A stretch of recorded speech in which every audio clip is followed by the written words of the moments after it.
All right, good Thursday morning, everybody. Welcome in. You are up and at 'em this morning. If you are out the door, it is cold outside. This is my best Bill Ranby, so prepare accordingly. Do not wear shorts if you're at the bus stop this morning. You're working outside, man. It is cold, but it is warm with a plethora of topics. Good Thursday morning, everybody. Welcome in. Good morning. I was Jesus, the dumb. I have bad low energy like Rule. I do? No, I do. Oh, okay. No, you're fine. Usually you're mid. I definitely get better. 7 to 9 a.m. is probably my peak hours of energy, right? And then we might taper a little bit in the 9 to 10 o'clock hours.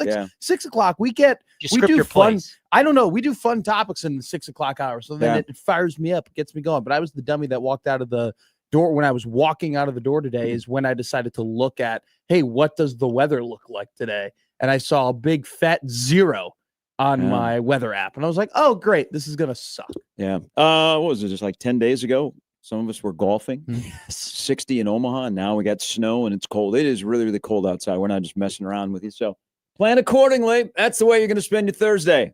Have at it here in the tundra. But welcome in, Gary and Matt. Jimmy is here as well. I did, though, if it's cold outside and you have a vehicle that has the temperature. Yeah. So you see, like, my car said it was 9 degrees while I was driving in. We'll say this about the neighborhood that we reside in here at 50th and Capitol in the Big O. Okay. It's kind of a little bit of a bougie neighborhood. We're on the edge of nice Dundee. Mm-hmm. I mean, there's a couple of houses right around the radio station that had murders in them. Okay. So, but then they look nice. Then you go like a couple of blocks away from that, and they're really, really nice, like large homes.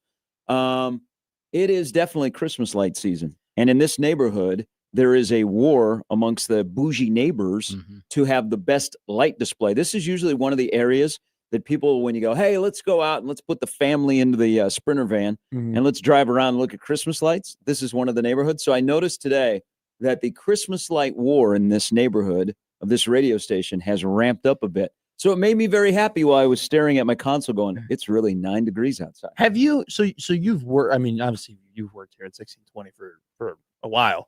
Have you seen, as you've driven through these Dundee neighborhoods, that the lights have been amped up from year to year? That you're like, oh, they added a snowman this year. No, like, they added a wreath. I don't pay that much. I don't pay that close. They're attention. just bright. That's what I see. That's way too much thinking.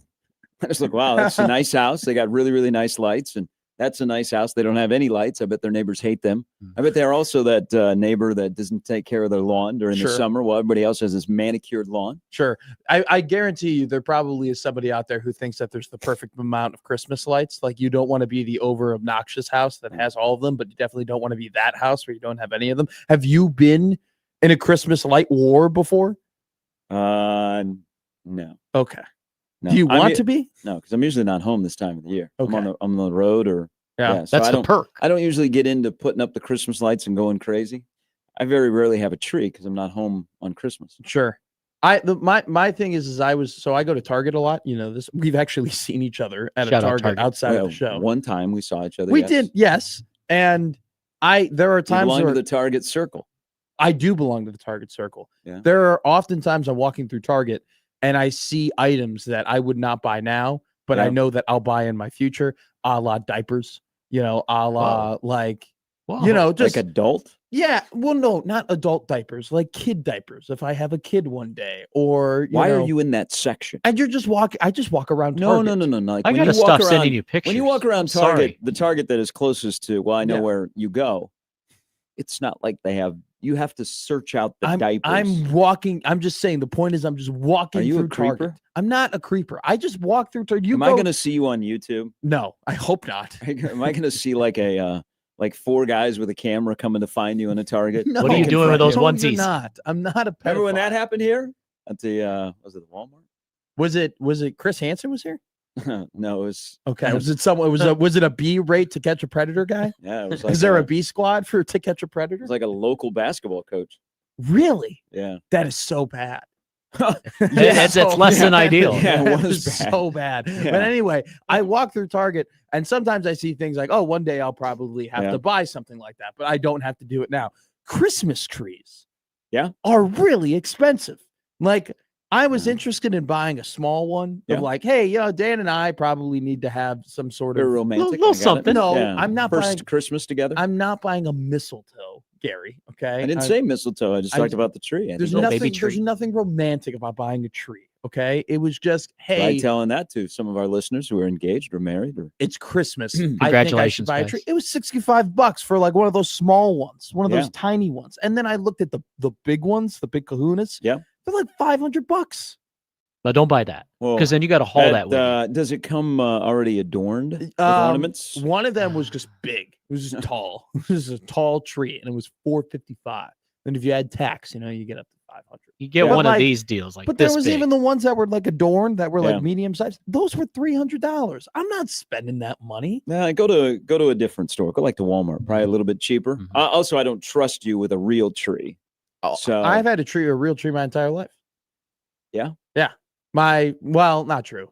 Probably not true. That was a lie. When I was like 8. Wow. At least When he I was honest like, about the when I lie. was like an 8, when I was 8 years old, we started getting the real no, I'm tree. talking as now that As a grown up, as a grown up. I guess Oh, since you moved to definitely- no, Lincoln, you just get the little pot thing and you put the tree in the pot and then you make sure that the water is Yeah, I the don't pot's always trust. filled I with have water. no faith or trust that you would properly take care of the tree. And the next thing you know, it either first of all die or or worse. or your I place d- sets on fire. Or I something think like I that. definitely could take care of the tree and just be like, oh, there's no water in there. Let me go and put some water in there. That's pretty easy. Haven't checked on a week. Oh man, it sucked up all the water. Oh, no. Well, you and I Hey have had, Treasy, would you like a drink? you and I have had this conversation about me getting a dog. Okay. And I've brought up to you that, like, maybe I'll get a dog. And you look me dead in the eyes and you go, for the dog's sake, do not get a dog. We need okay?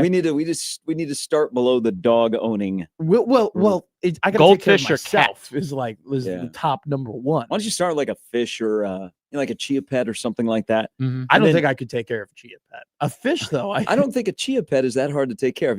If you Don't you just openly water admit it? that you can't take care of a chia pet, we gotta have some speech. But the chia pet is small, and like, what I don't know if I'm really going to be interested in like what the chia pet has to offer. well, you no, know? do you know what a chia pet is? Yeah, it's a little like you get a Bob Ross chia pet, and then it grows, the leaves grow through, and then Yeah, you got I a don't Bob think- Ross That's with a a great little idea. I think once it grows, it's it's a downhill. you're done. You're done. Okay. Oh, okay. So Yeah. it's not like Yeah, it maybe ha- I don't know. I don't know how the inner workings of chia pets. I've never owned one. I just assumed you had to water it often. I think I could I take think care of a what do fish. you water it once and it grows and then you just leave it You're alone. good. You just Yeah. show Really, it it's a off. one-time thing. Okay, Yeah. so I could do. Yeah.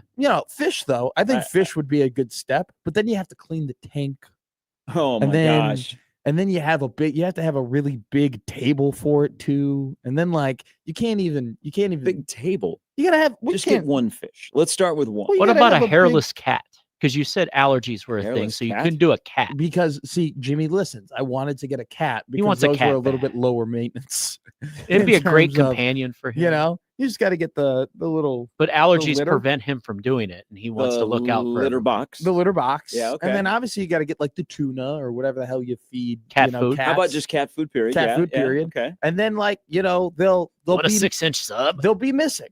They'll just go missing, and then they'll pop up back in your oh hey what's up Paco, nice to see you. We got a name. It's perfect. right next to you, and then all of a Like sudden where would they go missing? Well, like they go in your- outside of your Under the bed. residence or in your No, residence? No, they go in your closet or they go under your bed. like or for they go- days. I Your don't- cat's I- at you know cross what? strain There- again. You need to there come was get him. a girl that I was hanging out with, and she had to take care of cats. And Yeah. there was one time where we were hanging out, and she had to go up, and she could not find the cats. Like literally, we were like Okay. Yeah. rummaging through the place, could not find them.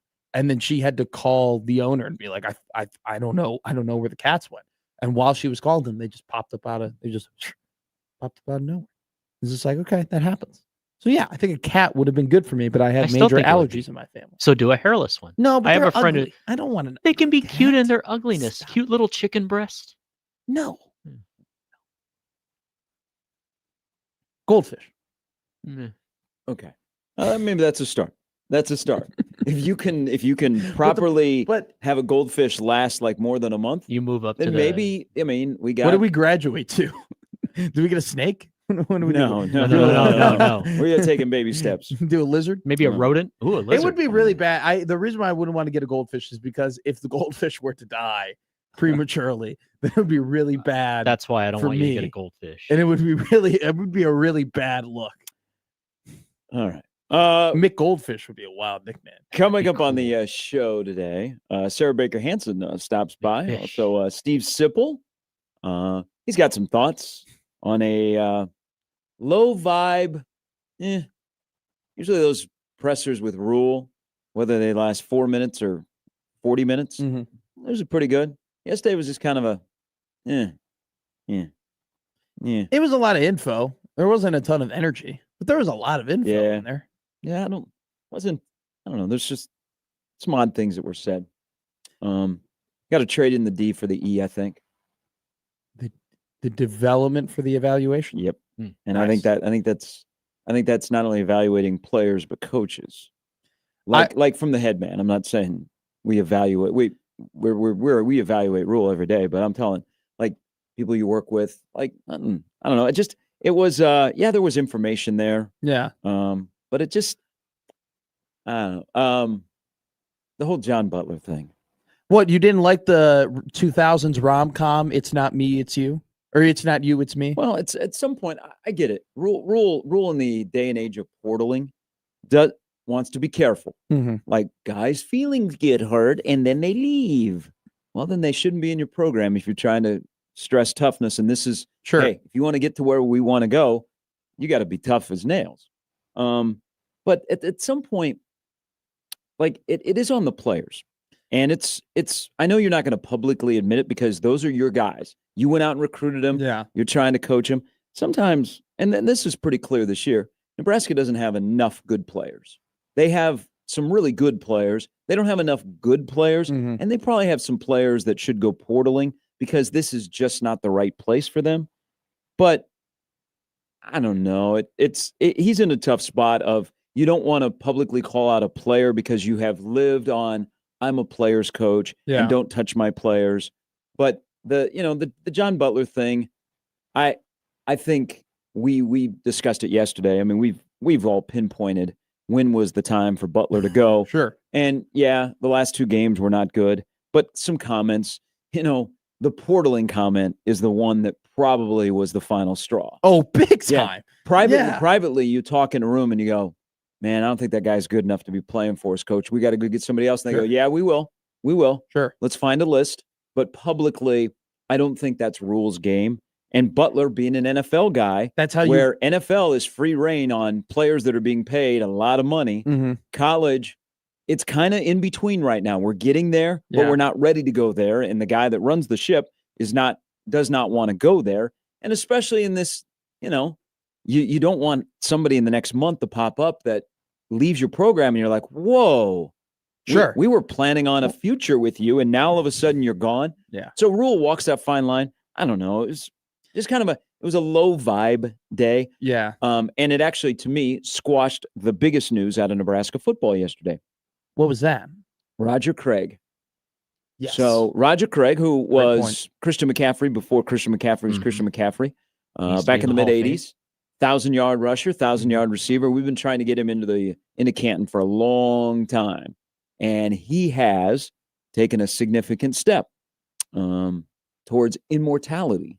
Yesterday, it was announced that he is one of the 5 finalists for the Hall of Fame class in 26. Way too long overdue. Yes. Yeah. Ahead of his time. He is in the, what do they call it? I mean, I almost say The senior the old class. guys. Well, yeah. Veterans Committee. It's the class. It's the Veterans Yeah. Committee because Major League Baseball is going to do it this weekend. Please put in Dale Murphy. That's what they're doing this weekend in baseball, but the NFL announced yesterday. Now, the 5 that are on the list are pretty good because Belichick is on that list.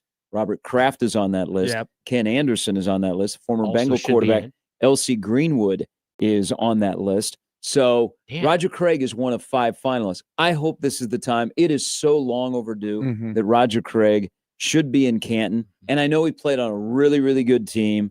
And I don't think people appreciate what he did in the NFL as he was a trendsetter. I would love to see Roger back in Lincoln. The ending didn't go so well because he got moved to a different position once Rozier got here. But man, Roger Craig, what he did at Nebraska. What would he do today?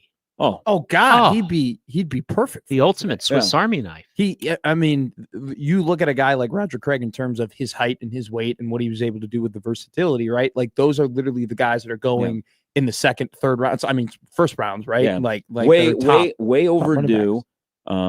So we are hoping that Roger Craig gets to go to Canton, and that would be a great moment. But I thought that was, to me, that was the biggest news yesterday, because I am a huge Roger Craig fan, and I have been beating the drum to get him to Canton and always asking the question, why does he come up short when you compare him against like candidates? Yeah. Well, maybe this is the time.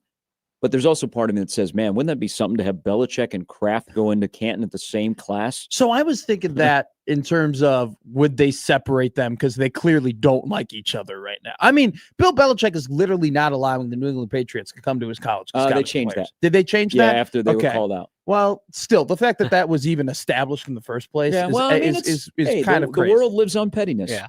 That's what makes college sports is pettiness. That's what makes life is pettiness. Now, I mean, sometimes you can be petty and you can be an idiot about it. Sure. And it hurts you. I would think I would pick and choose my pettiness like we all do. But I didn't. So they're going to build a statue of Belichick, right? I mean, they have to. But to have Belichick and Kraft go in the same class, that'd be funny. And I'm for that, but I need Roger Craig in the Pro Football Hall of Fame. Why do you think it took him so long to get to the point where? Because he was on a great team that had so many players that have gotten the call to Canton. I don't think we valued what he did with the Niners, the kind of running back that he was that could run and catch. I mean, he also, that Super Bowl against Miami had 3 touchdowns, which at the time was a record. 85, he had 1,000 yards rushing and receiving. Yeah, he was the first. He was the first to do it. And now, but nowadays, like we look at Christian McCaffrey and go, "Wow." Yeah. Well, I'm like, man, Christian McCaffrey gets it. He's playing in a franchise where Roger Craig played. Yeah. Well, imagine an Andy Reid, what he'd do with a Roger Craig. Any of the places he's coached. Us normal people look at Christian McCaffrey and go, "Wow." Apparently, Skip Bayless looks at Christian McCaffrey and says he's not a Hall of Famer, which is a wild. That's a giveaway that he is a Hall of Famer. That he is, Skip says that he's not. But now we are quoting Skip Bayless. I was saying a weird life over there. Christian, well, I know. It just pops up. I don't listen to Skip Bayless until his bad takes show up on my feed, or he's talking about his wife in some weird way on like a millennial podcast, you know. But like he popped up and talked about the most versatile and game-changing running back in my generation is not going to be a Hall of Famer.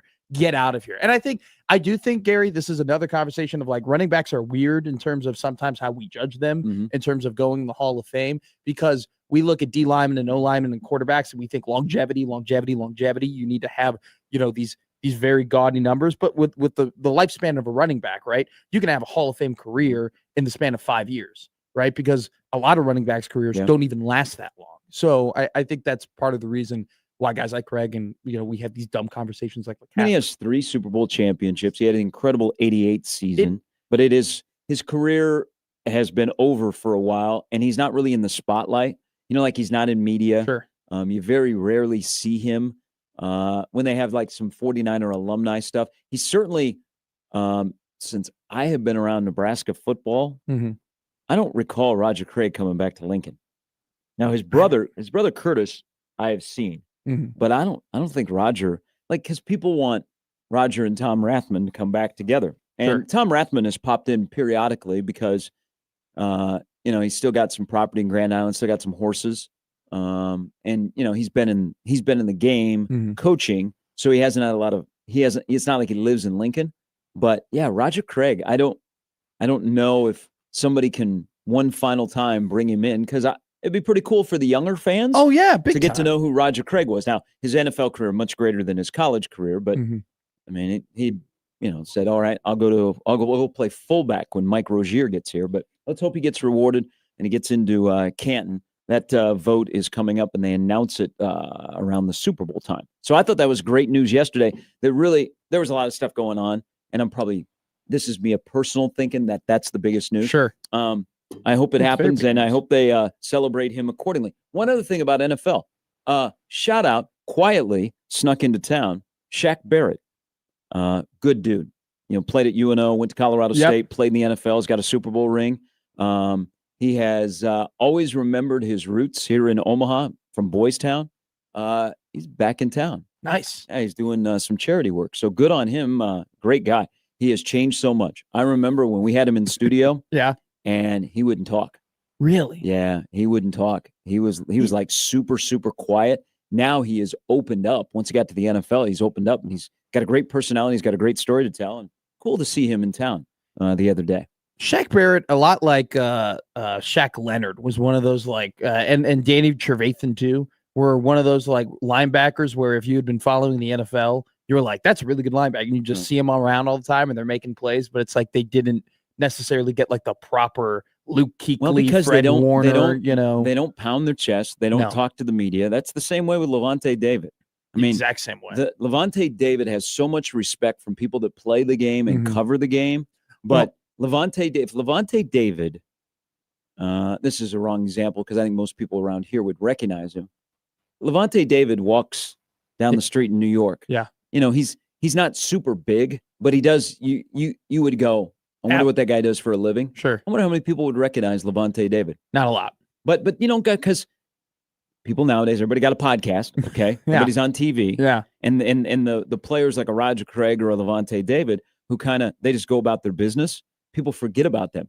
I know people will not forget about Levante David, but at some point, just like Roger Craig, you're going to have to go, yeah, Levante David was one of the best while he was playing at his particular position group. Hello, here comes Canton. Well, yeah, it's good to see, by the way, Levante has kind of come back to Nebraska a little bit over the last few years. You and I have had the conversation that Levante David is like the ball knower Hall of Famer. Like if you know the NFL and you know football, you know that he should be a Hall of Famer. And you bring up a good point too, where it's like if you bring him up here, everyone's like, yeah, duh. But like when I go back home and talk to people about Levante David or whatever, and I say how good he is, people go, oh, ball knower. Oh, yeah, for sure. Oh, he's so underrated. I'm like, I don't know, man. There's not too much underrated about like the amount of straight seasons he's had 100 tackles and the fact that he has been the stalwart for a Tampa Bay defense that over the last decade has been incredibly consistent, outside of this year. But funny, like the Tampa Bay defense has not been that great this season. And it kind of coincides with the fact that Levante is getting a little bit older and that they just don't have that solid middle like they used to for years past. But yeah, he's a Hall of Famer too. And Mike Eckler, Coach Levante David. Great news yesterday, something I've been jonesing for. Mike Eckler is, because they are down a person on defense, Mike Eckler is going to help out with the linebackers and defense for the Bowl to give an assist to interim defensive coordinator. No shot being full-time. Yeah. Thank you, Phil Snow. So they have Mike Eckler on that staff.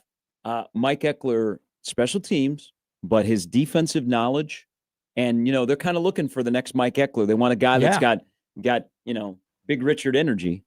There's certainly Mike Eckler has that, and I was glad to hear that Rule slipped that in yesterday, that he's going to be helping out with the defense during bowl prep.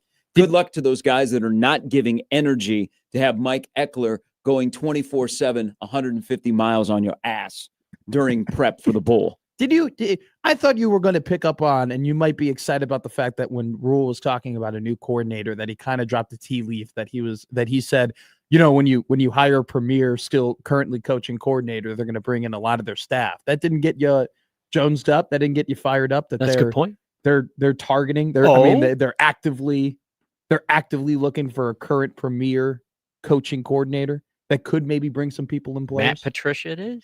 No, not Matt Patricia. He's working. Well, but then on the other hand, you're like, Addison Williams is staying. Yes. That was made very clear. But I would think if you're a new hire and your defensive coordinator, Addison Williams probably would be a guy that would be on your radar to hire, even if he wasn't at Nebraska and you were like looking at candidates. So I think that shows you the quality of Addison Williams. But yeah, Rule yesterday, that was just it wasn't the same energy, but he did drop some tea leaves and some hints on things. Yeah. And but John Butler had been the defensive back coach for a year, right? Yes, he had been. Okay. And so what are you? Wasn't the right fit for him? Well, I think so. It's what you brought up. I don't think Rule like John Butler comes from. But then don't say that, because everybody goes, you had a year. And I believe that wasn't the right fit for a comment that he made and kind of how they were going to approach it But you say that, and people go, "Well, didn't you hire him? Shotgun wedding, and you hired him, and you knew him for a year." And I think there was probably a promise made. Sure. But did you lose a really good defensive coordinator to get a guy that was only here for a year? Yes. That was should not have been hired in the first place. Yes, you did. So there's where I go back to the evaluation. Sure. Evaluation of players, evaluation of people that can work with you and would be a fit for Nebraska in the Big Ten Conference. But I think also too, like it is the point that you bring up of, I think that John Butler probably walked into a meeting room one day and was like, coming from the NFL, he was like, these guys aren't good.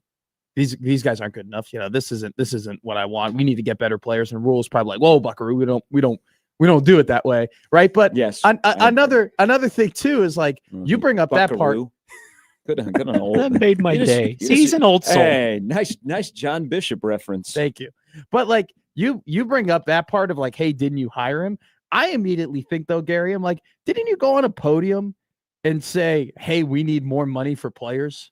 And we need to. That's why I say it was a little mixed. Like we need wasn't his best day. Yeah, like you're mad at him for basically saying out loud what you were alluding to, because you didn't say I want to, like, Rule didn't say, hey, our players aren't good enough, we need better players, like Butler did. But what are you alluding to when you say, hey, we need more money to be competitive in the portal? I mean, you need better players. Yes. Right. We're not stupid. Yeah. Nebraska doesn't have enough good players. Okay. They have to don't. go find some good players. But if there's one thing I took from yesterday is there is a plan. Rule, and you're looking at me crazy. I think Rule gave you the plan yesterday on the heels of a 7-5 season. I'll get into that when we come back. All right. You have the lineup again brought to you by the Roofery's of John Higgins Weather Guard. Glad to have you in on a Thursday. Plus, Bud's smart guy. Bud is a smart guy. Bud is a smart boxing. guy. I wouldn't disagree with Bud on anything. What is more corrupt, the NCAA or the boxing federations? You know that. Or answer. FIFA, which has its draw tomorrow. That is a great question. I hope the U.S. Do they announce just the draw and the pools, or do they also assign them sites? Oh, I don't know. Because I am in the running to have. I want to go see one World Cup match down at Arrowhead, I would hope that would be the U.S. I think it's only. I believe it used to be only just the groups, just the draw. Yeah, but it could change. It could be different now. I was really into the World Cup and all that stuff in like 2014. It's been a little bit. We've had a couple since then. Now it's on our soil. You'll like this one. You can drive south of here and go watch a World Cup match. Do you remember the group of death? When I say the group of death, do you remember the 3 teams that were in there? That was a peak moment in my soccer fandom. Portugal, Germany, Ghana. What is the U.S. going to do? And then they got out and they played Belgium. It was sick. It's Gary and Matt with Jimmy on 1620 The Zone.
All right, Corey tweets at the show about Roger Craig. I'd change the San Francisco roster on Tecmo Bowl for the NES to start Roger Craig and Tom Rathman.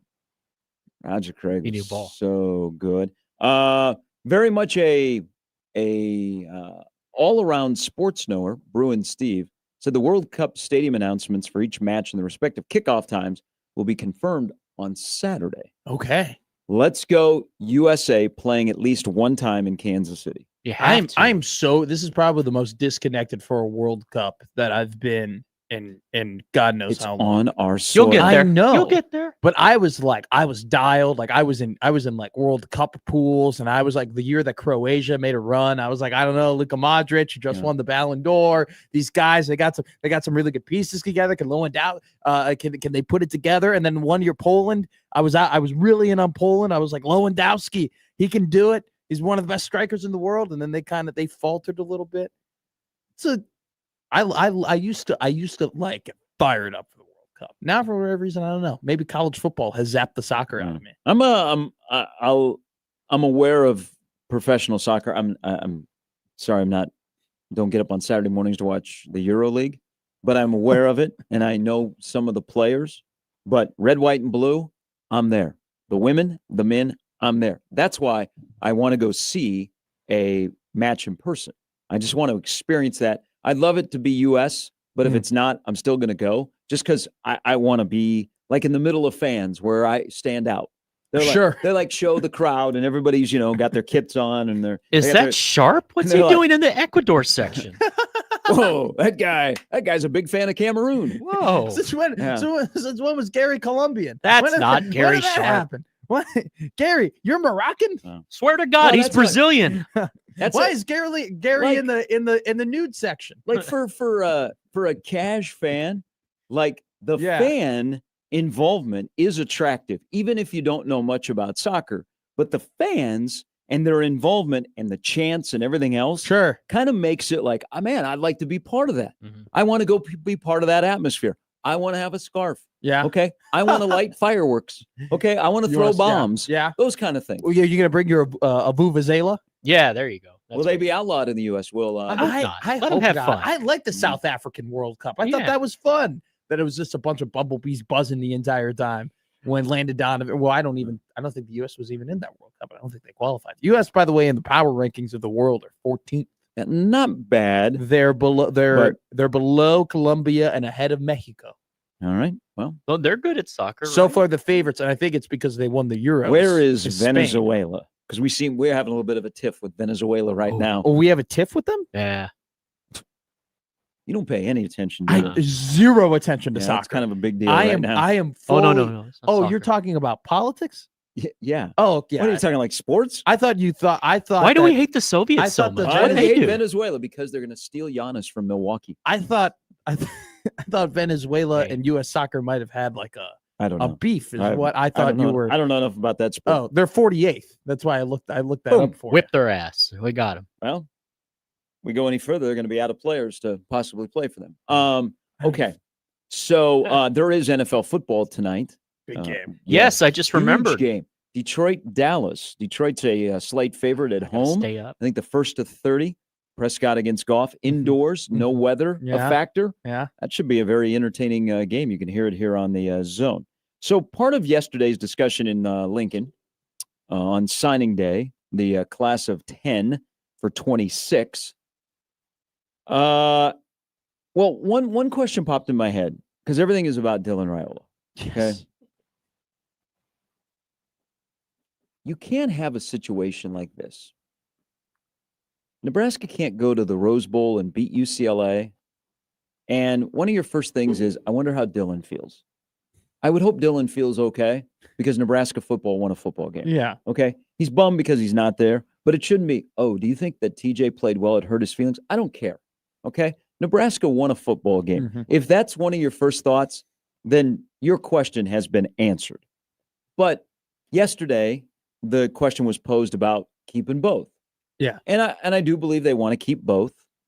And probably financially it is not possible, but who knows? Weird things happen. Minnesota beat Indiana last night up in the barn. They did. Um, Scoring the court. but the discussion has a weird vibe, and we're still kind of in a wait and see prior to January 2nd what's going to happen. But my question is, why would TJ Lateef leave if Dillon stayed and was the quarterback? Because wasn't the plan all along? Mm-hmm. Weren't they following the plan? Yes. And the plan just happened to be upended by an injury. But the plan was Lateef knew that Dillon, he would be a backup for 2 years, and then he would be his job in 27, that all of a sudden he's just going to bolt if Dillon stays. The only reason I could think of is money. That is the Somebody gives him something else. Yes. Now he's going to be well compensated. Yeah. If he stays, but like he knew the plan. Yeah. Because No, you're right. Because I don't think we know him well enough to go, oh, I bolt. He's going to bolt. And I don't think either, from like a self-confidence perspective, that TJ Lateef played well enough to convince himself that he should be the starting quarterback, or he could really light it up elsewhere. Because that's another factor as well. It's not just, hey, those 2 games were really important for Rule and Dana to see where TJ was at. I think it was really important for TJ to see where TJ's at. Because if TJ went out there and he killed it against Penn State and Iowa, I think TJ could definitely stand up on a pedestal and be like, hey, guys, I'm good enough to play. I'm good enough to be a Power 4 quarterback right now. I can go just about anywhere, and I can go and start, and maybe I don't need the second year to sit down and lay back and try and learn. I think that those 2 games proved otherwise. I think it proved, hey, the plan that you're on is probably the best plan for you. You think Rule is ever able to have a comfortable conversation about Dillon? Because he didn't. That was just an odd. That was the first time. It was an odd response yesterday, and then we talked about, hey, we want to see him make a year 3 jump, and then he talked about him journaling and other things. Just would you rather him just go, hey, he's healthy, he's good, he's fine, he's in the facility, he's gonna be okay? Yeah. Because you know what we do because of the situation. We go, wonder what's going on there. Read the body language. Well, that's what I did. Because that was the first time where I think Rule has legitimately said anything that wasn't, oh, Dillon's awesome and Dillon's the greatest and Dillon's the best and it's not Dillon's fault. Like that was one of the very first times where he kind of just said he needs to be better, he needs to improve on his own, and then he used the word anxious. It's like we're anxious for him to get better. Like I don't know. I mean, you're right. If he just kind of answers it normally. Right, we're all kind of like, all right, yeah, he's in the facility, he's fine. We'll see what happens when it happens. But instead, he answers it that way, and immediately you got a guy like me and a guy like you who've listened to all of these things, who goes, oh, that's different. That's kind of odd. That's not a regular answer that we get. And then we start digging, and it's just not good for you. It's not good for us. It's not good for the fans, and it's not good for him either. Kyle asked, whose plan was it for TJ to sit for 2 years? I doubt that was TJ's plan. Well, he committed after Dillon was already here, and they knew the plan, and so he was going to leave after this year? That doesn't make any sense. I mean, if Dillon is healthy, Dillon starts the entire year for the 2nd straight year. So they had a plan for TJ, and he understood it. If he didn't understand it, he would have never come here. No. Okay? It just happened he get to play a little bit earlier because Dillon went down with an injury. The only way that and if Dillon doesn't go down with an injury, Lateef redshirts. Yeah. Well, also, too, like. So next year then is his open redshirt freshman year where it's like, okay, now we're ramping this guy up for 27. Unless TJ, for whatever reason, thought that he didn't benefit enough from sitting for a year and doesn't think he can benefit sitting for another year. Like maybe that's a thought that goes through his head. Outside of that, hold that thought, because if there's any coaching changes that involves a quarterback coach, that's a big tell. Sure. Good point. And I don't know. It seems like Lynn Thomas has been a pretty big factor in the Trey Taylor discussion. So I don't fully know. But when it comes to TJ, like the only way that I could see him leaving is, number one, he just gets way too much money from somewhere else, and he's like, I have to go and I have to take this opportunity. Or number two, he doesn't. So would you match that money? Enough. It depends on what the number is. I think if it were me, right, and I mean, I'm not a GM, but if it were me, I would probably have a collective, hey, we want to spend, and I'm just throwing this number out there, we want to spend $5 million on the quarterback position in total. Okay. Not just $5 million on Dillon. We want to spend $5 million total in money. And so if you're paying Dillon 3 and the number gets above 2 for TJ, right, then you would go, hey, we're over our budget. Okay, you could go. We're But not it's going to not pay like they're 2.5. not willing to do that. They paid Yeah. Danny Kaelin money to stick around Oh, sure. for a year, I'm sure they're. knowing that he would never be the starter. here. I think it would be very dumb of them if they weren't willing to do that. I think that they have set themselves up in a really good position in the quarterback room with Dylan, with TJ, with Trey. They would be very foolish not to try and keep that kind of progression together. Yeah, well, we'll find out sooner than later because they will need a quarterback in that room. So Sure. they'll need like a development quarterback or an older quarterback that is not here wanting to disrupt the quarterback room because they think they should be the starter. Billy Edwards Jr. coming off of injury. Yeah, but he just was going to be a starter somewhere. I know. I think I'm just playing in the bit of where I loved Billy Edwards Jr. so much, and then he got hurt. Actually, what they need, some people will get this. They need like a Cole Payton or an Easton Stick. Okay. Good quarterback. Yeah. That is a great team guy that is going to compete for the job. But if they don't get the job, they understand the plan and they're not going to disrupt and they're going to make themselves better and they're going to make other people better in that quarterback room. And then when they get that shot, they're going to grab the job and not let it go. Might be one of those type of guys. But regardless, Nebraska is going to need to find a quarterback. I mean, do we think that the Purdue gunslinger, Mr. Davila, will stick around? I don't know. He got a snap at the end of a game. I have no clue. But then he'd be on 3 schools in 3 years. I know. I have no read on that of what, because even in the Houston Christian game or the Akron game, they didn't opt to play him or give him any snaps or give him any sort of opportunity to show what he's got. I think the odds are very low that they retain both. But maybe we can get to January and have a normal conversation about quarterbacks at Nebraska. That'd be, yeah. All right, Sarah Baker Hansen, Steve Sipple, Brian Edwards, all to join us on this Thursday edition of Gary and Matt on 1620 The Zone.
All right, hour number 2 on a Thursday. I just saw NBC is going to air Rudolph the Red-Nosed Reindeer The original, the goat. tomorrow. Yeah, the Hell original yes. from mid-60s? something, yeah. Mid-60s? Ah, Yeah. We were looking for children's programming the other night, so there we go. But back when I was a Ute, that would only air like once a holiday season. Yeah, on CBS. Really? Yeah, well, you couldn't go streaming or anything like that. Yeah. It would air one time. And if you they missed would it, promote it. Yeah, if you missed it next or you year. didn't record it, you were done. It's not Um, like it was going to re-air like closer to Christmas. So following the Rudolph, hot dog the contest. original Rudolph the Red-Nosed Reindeer is going to air on Ready, NBC Santa. tomorrow night. do they still have the Encore 25 Days of Christmas, where they do the 25 straight days of 25 different Christmas movies as Like, like, like the the season? ABC like on- Family like or on- whatever yeah. it's called. Like on Hallmark? Yeah, I think it so. was on Hallmark. Yeah, Yeah. that was great. That was great. They're growing always up, showing where the you'd Santa always Claus. you'd always sit in at 7 o'clock and see what movie they're going to play on the 25 Days of Christmas. I guarantee you my father is locked and ready to go for the NBC, because you know that he has the wooden sculptures, Yeah. right, for Rudolph the Red-Nosed Reindeer. I thought he meant John. No. He's got. My dad goes to Minnesota and gets wooden, like carved wooden Yeah. sculptures of all the characters of Rudolph the Red-Nosed Reindeer. It is done. It is finished. The set is complete. Santa Claus was purchased and made. Here it is. I'm just showing this to you, Gary. Okay. This is it. This is Pops. Okay, Okay. that's nice. Yeah. Good display. That's nice. He had to buy spotlights for all of the caricatures, if you will. Those spotlights cost way too much money in terms of what we spent. He's like, people have to be able to see my Rudolph the Red-Nosed Reindeer wooden sculptures. Well, he's not wrong. So- it I gets like dark your at dad- I like 4 your where dad's you pa- live. I like your dad's So- passion for a Yeah. project. So he's got Yukon, the Abominable Snowman, Santa, Rudolph, Herbie, and Sam the Snowman. no Jesus? No, No he's- baby Jesus? Baby Jesus is not in Rudolph the Red-Nosed Reindeer. Yeah. But it can be. Have you not driven around part of this town where, I mean, I've seen Santa Claus in a manger. Okay, it's not. Santa maybe tells Santa Jesus to in take a the wheel. manger? Maybe That's like not- a punk kid put it there as a joke, but I thought it was kind of funny. By the way, and then I second guessed, were they teaching me the wrong thing at St. Pius X that actually Santa Claus was there when Jesus was born? Was he the Well, second kid? I'm also pretty sure that like the nativity scene in itself is slightly inaccurate, because I thought that the wise men came after he was born, and he's there while he is being born. So I mean, there's always been a little. They could have been nurses. Good. And it's Good, usually a good, team. good question. But Andrew yeah. says the Freeform channel. Yeah, Freeform, freeform. that's That's what it's what it called. was. Yeah. What is that channel? So it used I- to be ABC Family, which used to have baseball once upon and a now time. they called it Freeform. The reason why they changed it to Freeform is they started putting like Teen Wolf on there, and that is like, a great movie. And what was that one? Pretty Little Liars. I think Pretty Little Liars was on Freeform, if I'm not mistaken. They tried putting on like hip.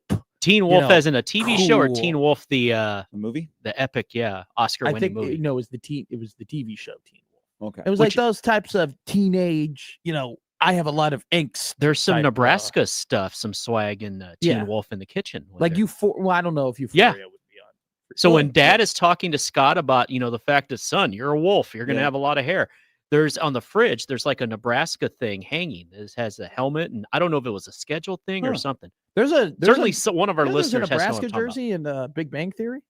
Well, yeah, Well, Penny's that- from Nebraska. Yeah, Penny's from Nebraska. I was just She dated one of the admittingly, Huskers I was back in the day. watching old episodes of the Big Bang Have we Theory. had this discussion before? Because We have. I don't know if we have. I don't know. I've- I don't know. I if think this I've show seen every has. episode of Big Bang Theory. Oh, what's your favorite? Do you have a favorite? Penny has a Zach Big- Lee jersey on in one of the episodes. Do you have a favorite Big Bang Theory well, episode? there is a Nebraska football episode. Yeah. That one. Yeah, where he wears a Nebraska football jersey and tries to like be football guy. I like the Time Machine episode where they buy the time machine from the movie Time Machine or whatever, and then they Right. were like, "Why didn't anybody buy this? This is so awesome. I'll go split season." And they got that big old thing in there. Greatest laugh track. No, on TV. it's the worst laugh track on TV. It is. I think the some say wor- it's the greatest. It is the worst because they play it every. I'm like, that's not even funny. The laugh track makes the show unfunny. If you're telling me to laugh, I'm not going to laugh. Just let me laugh. Kaylee Coco likes coming to our town. Is she from Haley, here? Gabby Union. No, her Okay. The Her great husband Gabby. is. is it her ex-husband now? Oh no. Is into dressage, and we used to Oh, host horsey. a huge equestrian event downtown at the Chai, and so she came into town and Like- 1620 the Like horse. she Instagrammed the heck out of Omaha. 20 the horse. All right, here is Yeah. Well, she's had 2 husbands. She's Okay, been yeah. divorced to both of them. Many have. Oh, she's divorced now. Yeah. She's available. She's been Ryan Sweeting from 2013 to Oh, 2016. Okay, that was the guy that she was That's- here yeah. with. And then Carl Cook from 2018 to 2022. Damn, I didn't know they broke up. But didn't she just become a mother? I have no clue. Yeah, she has like she 2 hasn't. kids. She hasn't been in much lately. She used to be in every commercial. But when you Don't make you follow her on Instagram? no, I You don't should. Graham no. Oh yeah. All right, let's talk to Brian here. All right. Good morning, Brian. Good morning, Gary. How are you? Good, Brian. How are you? Good. I always enjoy your points here on the radio and on the Sunday podcast with Schmidt. Oh, hey, thank you, Dad. But anyway, I'm going to kind of be all over the board here. I'm going to ask you a few questions, and then I'll just get off the air and All right, that's see fine. what you think. Matt chime I in as just well. kind of thinking here. If I'm Dylan Raiola, probably be in his best interest to transfer if he wants to be a good pro. That's point number 1. That's just my opinion. Okay.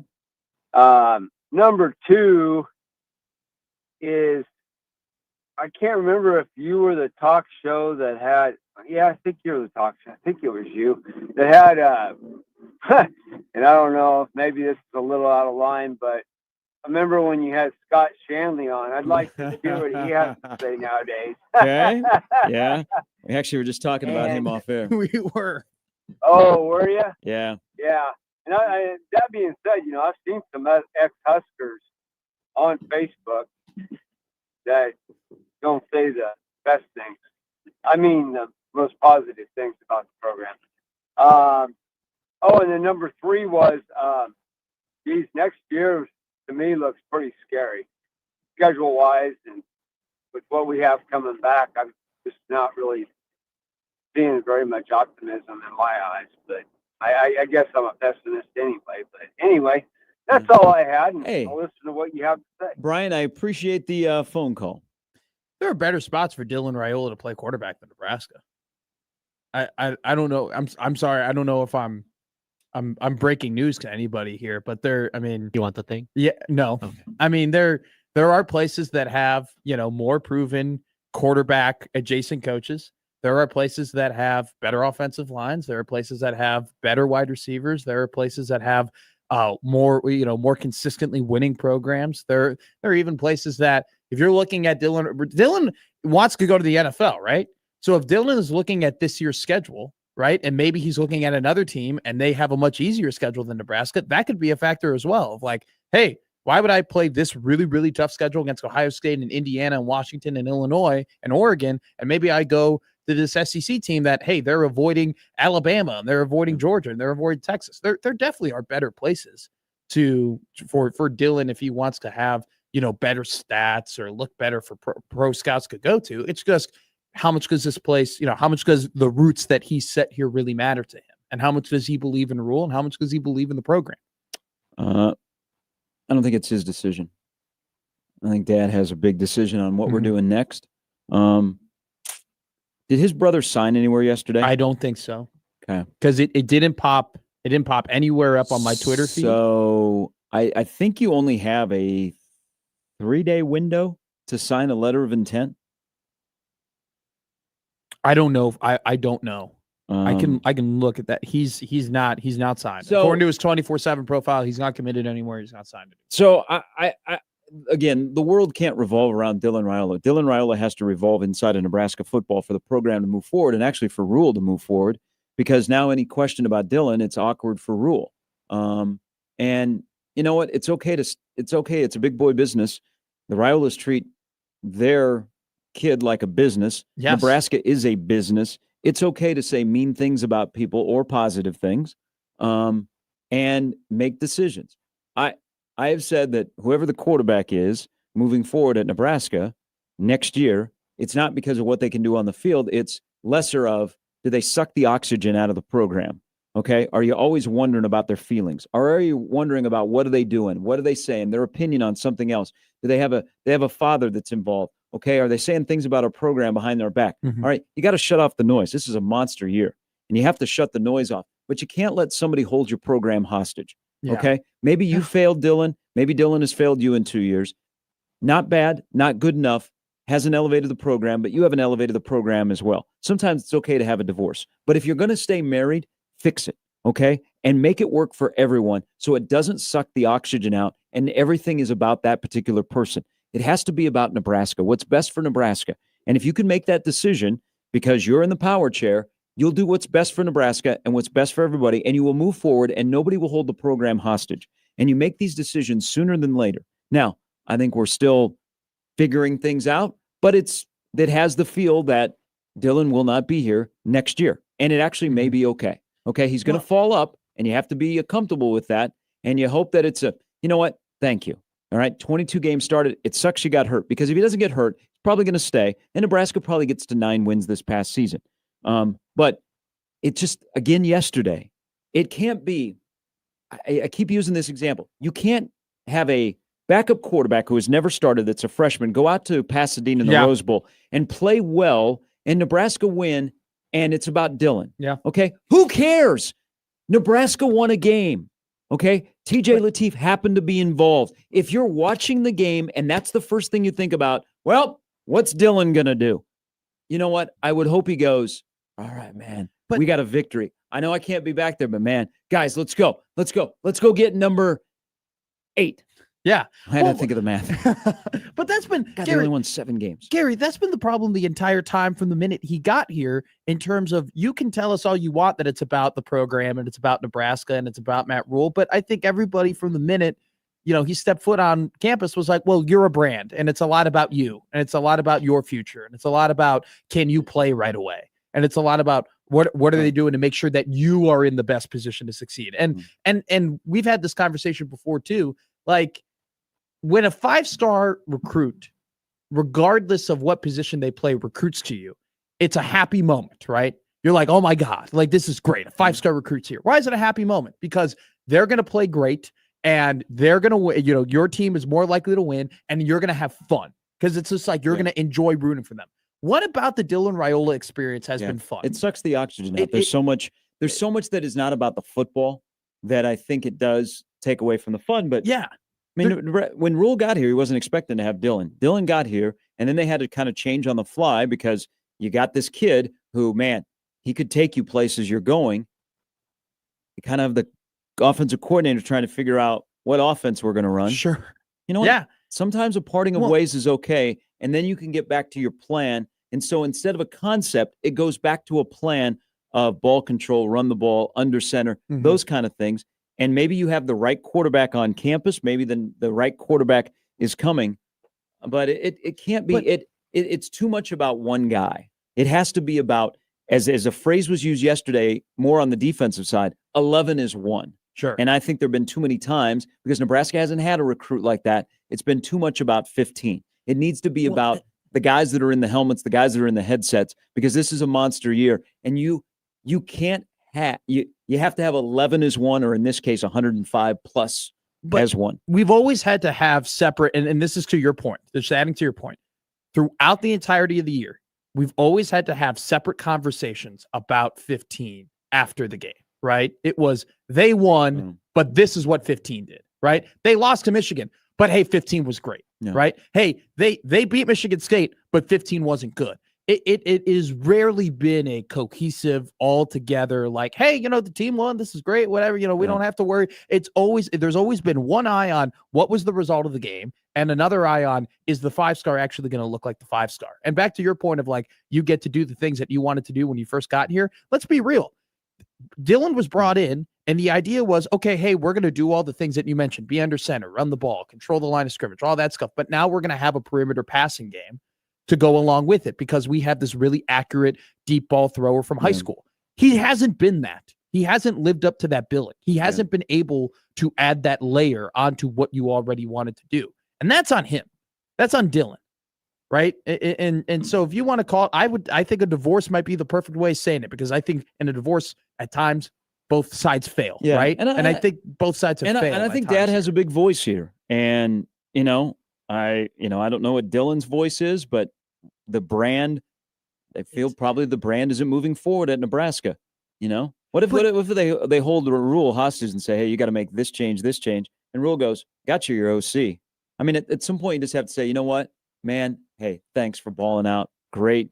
I wish you well, but we gotta move on for everybody in the program. And we're gonna find out pretty soon here, what their plan is. Now, if you're looking towards next year, ideally, if you lose Emmett, Yeah. Dylan is the guy you'd want back because at least that gives you a start. Now, part of Brian's question about the optimism for next year, and the vibe is low, okay? It is under the Rule era, it hasn't been like this. No, it has. 7-5, you got kicked in the last 2 games. You're looking at the schedule next year. You're looking at the fact you might lose Dylan Raiola, you might lose Emmett Johnson. You're like, where is the talent? You don't know what's going to happen with the defensive coordinator because you don't trust the head coach to evaluate and make a defensive coordinator hire. Yeah.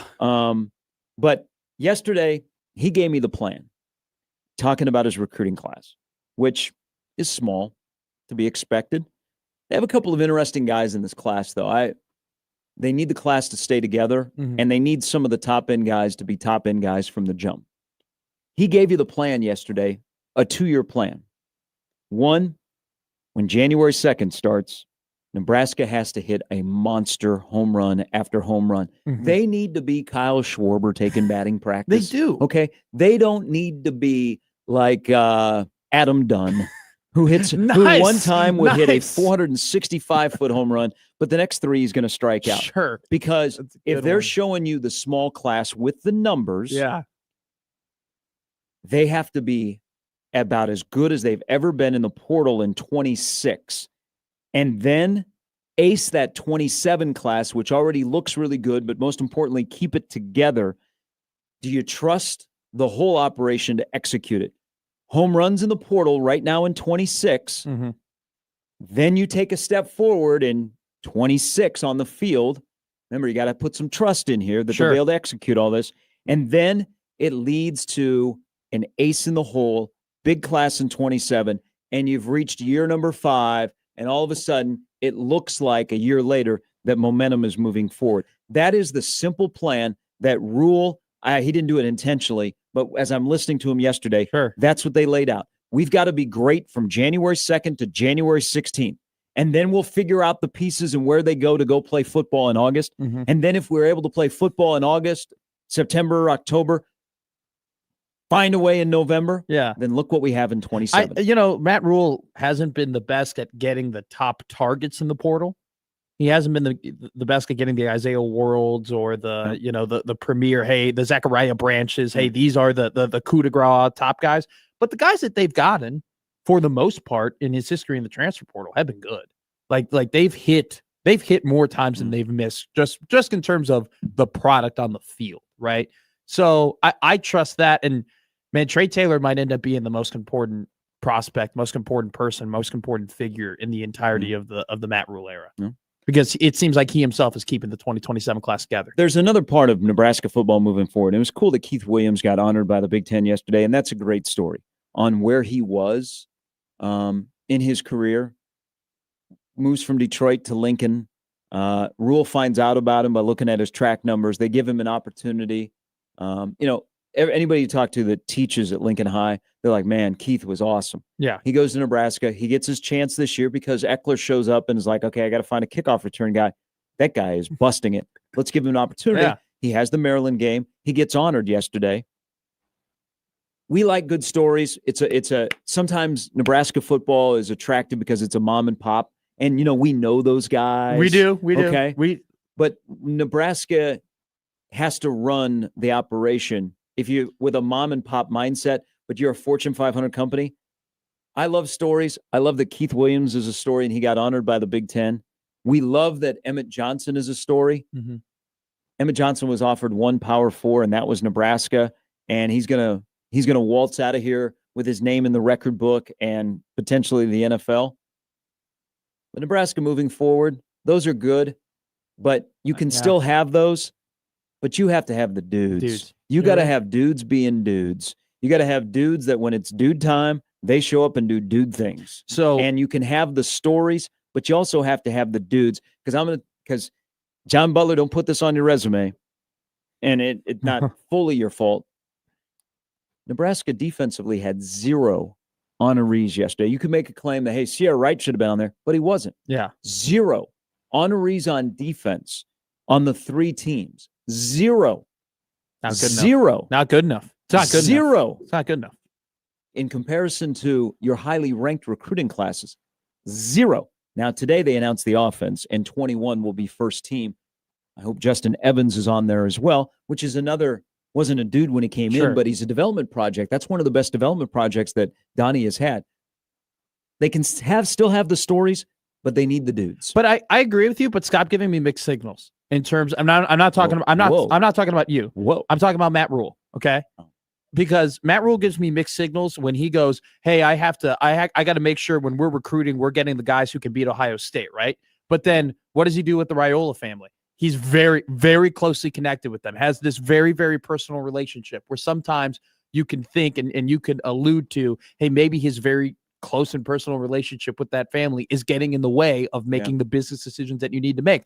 On top of that, stop sending me mixed signals when you say, hey, you basically say John Butler can't tell me that my players aren't good enough, but you go on the podium a couple weeks before that and say, we need more money to get players, right? So I agree with you, right? Like it's got to be about dudes, and stories are great, but that doesn't win you championships, and you got to run it like a professional program. But pick the lane and stay in it. Are you the business? Are you the business that gets dudes that are only getting Ohio State beaters, or are you the hey, we're about stories and development and all that stuff, and we don't tell me that I'm not this or not, we're not this, or no, you got to pick one or the other. All right, 23 past the hour. In about an hour, Sarah Baker Hansen will stop by. Steve Sipple with a thought or two. He had a good column yesterday after Rule's signing day press conference. Danny Odom needs to be a dude. Looks like a dude. Claude needs to be a dude. Claude Puma needs to be a dude. He is the next, if whoever is the offensive line coach, that's your project. You got a lot of clay to work with. A ton. And it's like good clay. It's not, do you ever play Play-Doh? I did, yeah. I ate it when you leave it out, it crumbles and it gets hard. Yeah. Like you got to make sure you put it back in the cup so it stays fresh. That's kind of what that is with him. I mean, he hasn't played a lot of football, but the upside is gigantic. It's that South Side clay. But that's you're turning him over to develop. That's the thing. Yeah. All right, we'll take a break. Come back with more of Gary and Matt on 1620 The Zone.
All right, welcome back in on 1620 The Zone, TV, the app, everything. Glad to have you on a cold Thursday here in the Big O.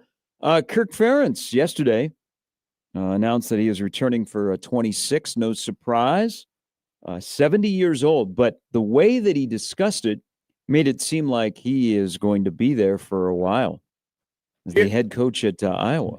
Somebody once asked him, "Hey, what's your favorite hobby, Kirk?" And he goes, "Drinking beers by the pool." Kind of, We can relate.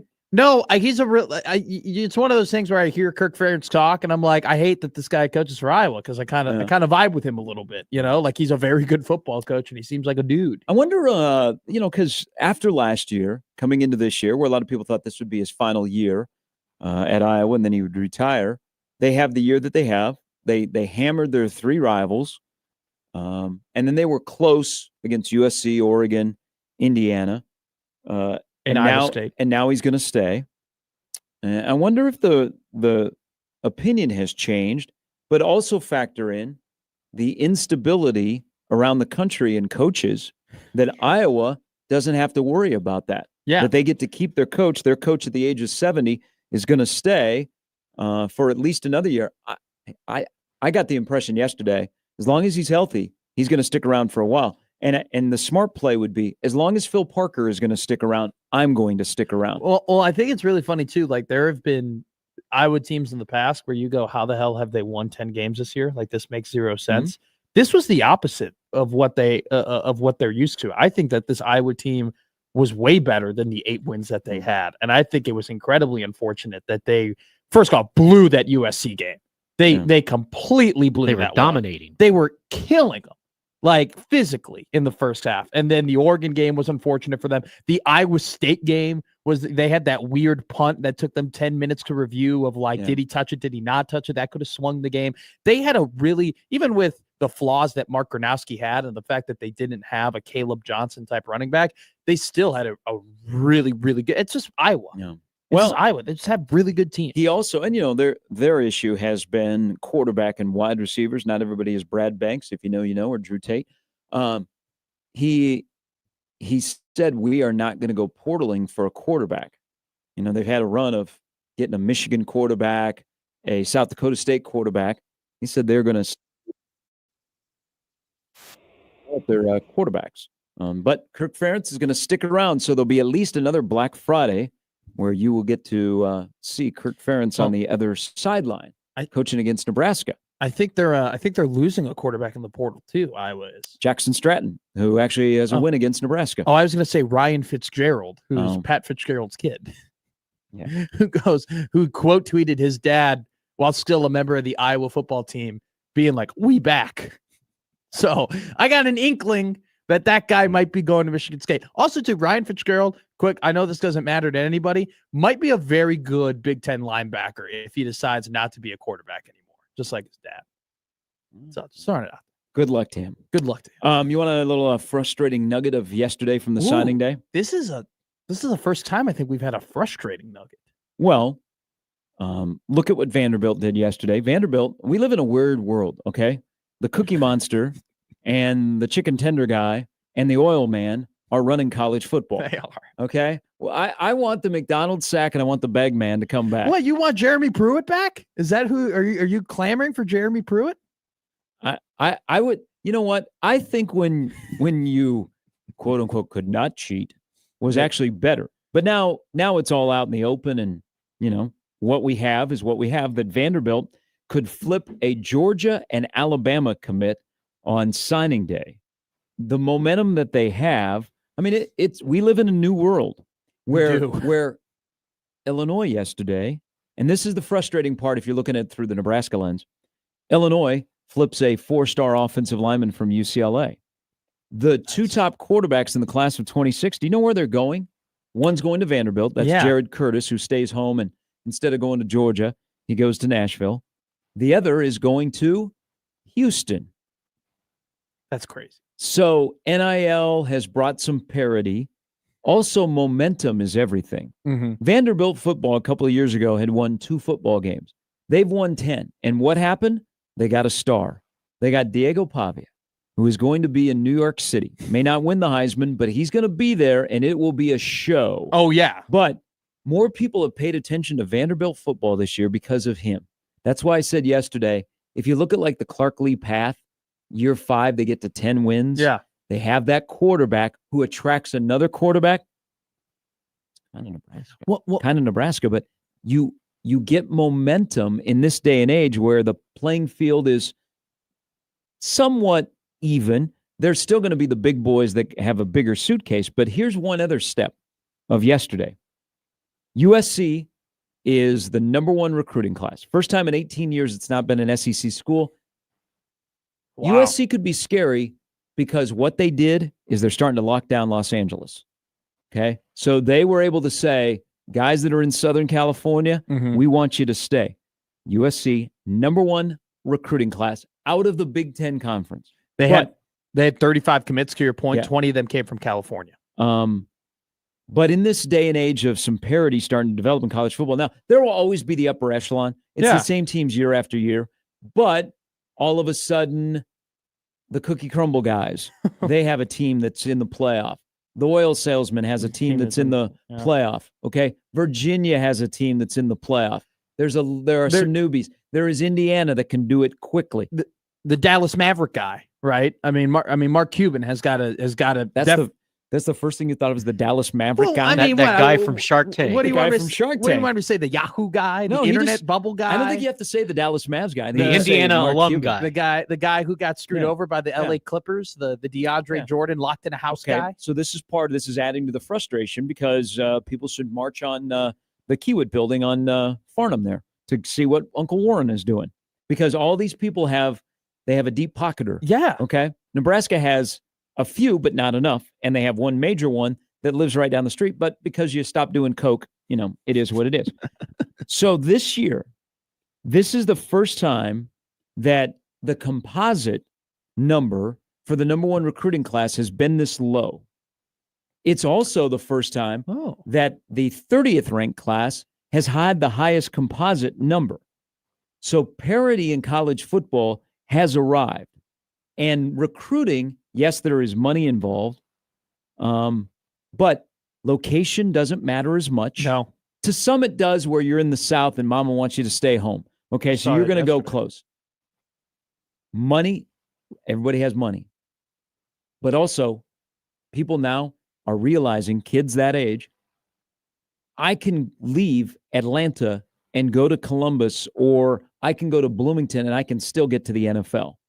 So 1 to 30 in the recruiting classes that were just signed yesterday, there is not a huge gap like there has been in the past. Welcome to the new age of college football. Now you look through the lens of Nebraska and you go, where are we? Well, I also think too, and it kind of plays against Nebraska in a little bit of a way, that the tradition of the program and the interest in the program doesn't necessarily have the same weight that it used to. Because like Indiana's the best example. They were a basketball school with a low interest in football. Just like that. They hire a good coach, they make a good team, and now everybody in Indiana's football pilled. Bloomington is a football city now, right? So it's like there are things that maybe Nebraska had an advantage over a Vanderbilt, or had an advantage over an Indiana, or had an advantage over Illinois, that they no longer have an advantage over. Now, if you want to flip it the other way, if Nebraska's hypothetically competing with Alabama, right, and they're offering the kid the same amount of money, Alabama's going to win. But if Nebraska goes ahead and says, hey, we'll give you $50,000 more, or we'll buy you a car, or we'll legally put your mother into a house, right? They can do that now and go and get him. And so that's just the world we live in now. And if we live in this world where the plan plays out and Nebraska makes a stride next year, this discussion is much different today because of what Nebraska's recruiting class could be. Sure. But you can't make a bad hire and afford to stick with it too long. No, God, no. But I think though too, like, I still think 4 to 5 years is enough of a sample size. I think the tricky fingers are about 3. But there's another part as I look at the Penn State thing unfolding, Matt. Okay. And Nebraska kind of used to fit into this, but then it's changed in the last few years. Mhm. Championship expectations at programs that don't have championships. Now, Penn State has a championship. Nebraska has a championship. Long time ago. You weren't even born. I wasn't even born.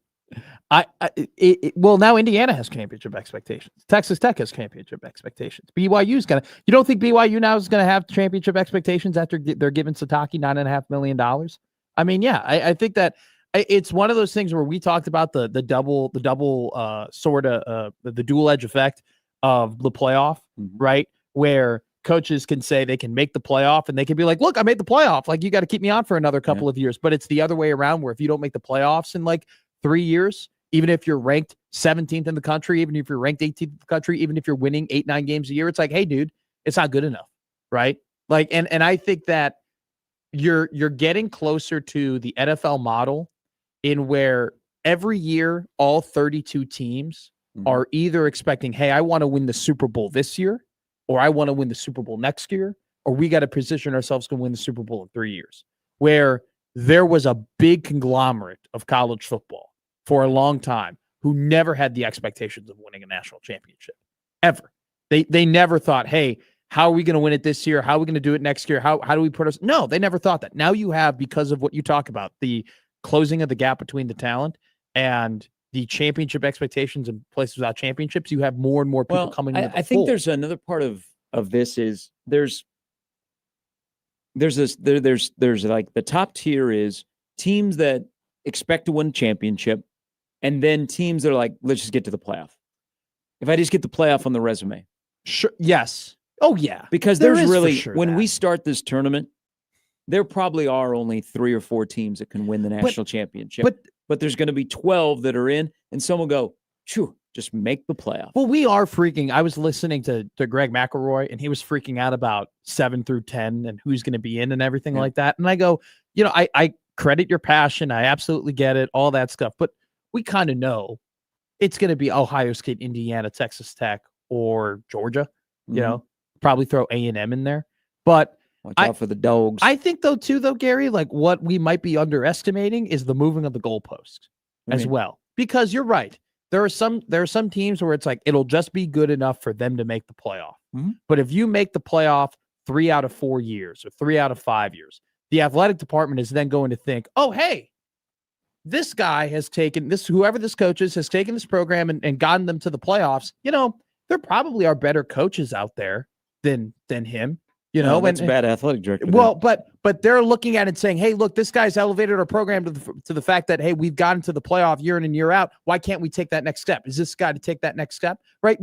We saw that with James Franklin and Penn State happen before our eyes, where he essentially took them I think, year in and year out, and they go, hey, we got to take the next step. Yeah, the resume is what it is for Franklin.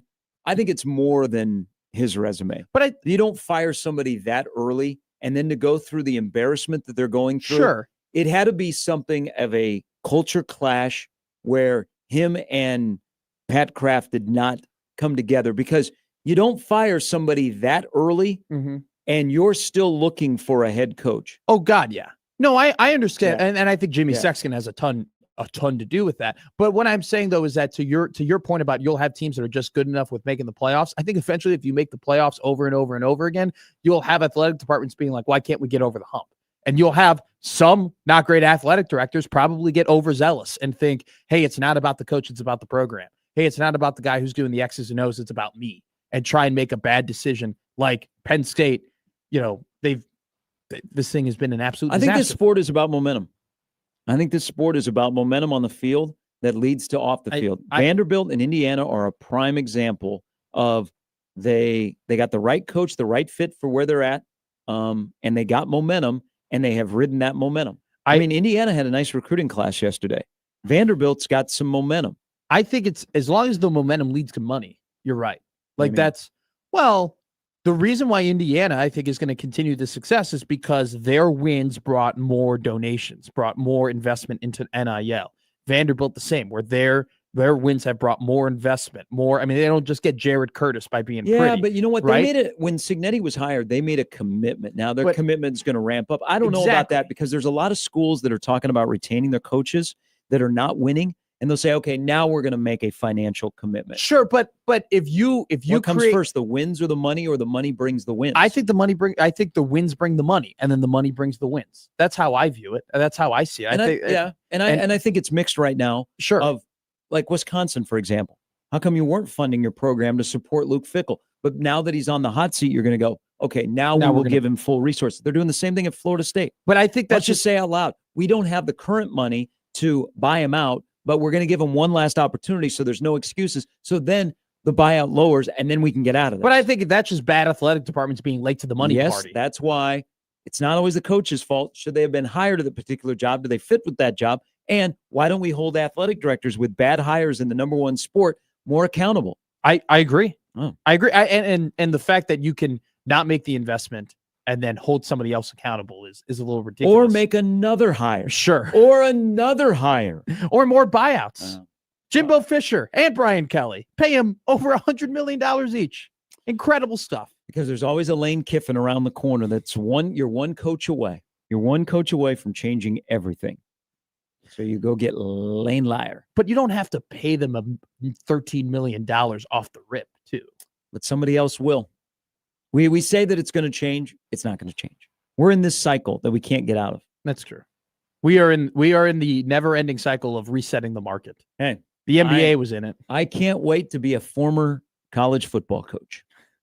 That's a good life to have. How are you going to get started? That's the problem. Okay. I got to figure that one out first. I'm running out of time. All right. A little bit later, Sarah Baker Hansen will stop by. Steve Sipple with a thought or two on what is going on in Lincoln. And Brian Edwards with some picks on championship weekend and a huge weekend in the NFL. Bears, Packers, Ravens, Steelers. And my team has an 80% chance to make the playoffs, according to CBS Sports. You should. I hope you're watching a lot of that Charles Martin play in '86 against Jim McMahon. Don't even bring that up. He even knows who that is. Don't even bring That's how you know. that Yeah. up. Yeah. That is disgusting. That Why did name you put that in passes. my head? Because I'm trying to drive anger That to is the Packers. so mean for like that that's ruined your ridiculous. chances to repeat in '86. He means they need to do it to You're Jordan gonna show Love. up in a Randall Cobb jersey, or even worse, you'll show up in a Chris Conti jersey. All right. Come on, man. It's Gary and Matt on 1620 The Zone.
All right, so championship weekend actually begins tomorrow, and then Saturday, the 7 o'clock window has the Big Ten game, which is not a rematch. And then Virginia Duke are playing at the same time. What are you doing, ACC? I did see that. You have So dumb. the Big Ten game, which is sold out at Jerry's World. And then you have a couple of interesting group of 5 games. The Big Ten games at Ferris World? No, Big 12 game. Oh, Big 12 game. I thought you said. Is the SEC like the least like game that you're gonna watch, even though it has a major impact if Alabama gets beat in that game? Yes, because I've seen Alabama and Georgia play so much. It's a rematch. Plus, you'll be at Stuff the Truck. I mean, we'll be at Stuff the Truck. We'll all be. But I'm more worried. I really want to see Indiana and Ohio State play. Like, and I will be able to watch them at 7 o'clock with Gus. And I think it is a little like it is kind of dumb that they didn't play during the regular season. Like I would have loved. So we can determine the best teams from the conference because they had a matchup and they played maybe in a division. Yes, exactly. I think that I would have liked to have seen that as a regular season matchup. But hey, it is kind of nice that we get this like nice fresh. They're both undefeated, the only undefeated teams in the country. They absolutely crushed the Big Ten, and we get to see the championship game. That's fun. These bloated conferences that don't have divisions, and we have rematches. And I think the conference championship games are starting to. You can make up the money with playoff expansion. The conference championship games single-handedly will end after Saturday if Alabama loses and they don't make the playoff. Greg Sankey will immediately get rid of the conference championship game. It will change the landscape if that happens. I still think it's a possibility, but I'm glad that people are finally coming to their senses. We don't need conference championship games. Move up the calendar. So basically week 0 becomes the kickoff to the season. Yeah. Like the 3rd week in August. Okay. Let's play through and let's don't make this a 2-semester sport. Let's get this over before school starts in January. Sure.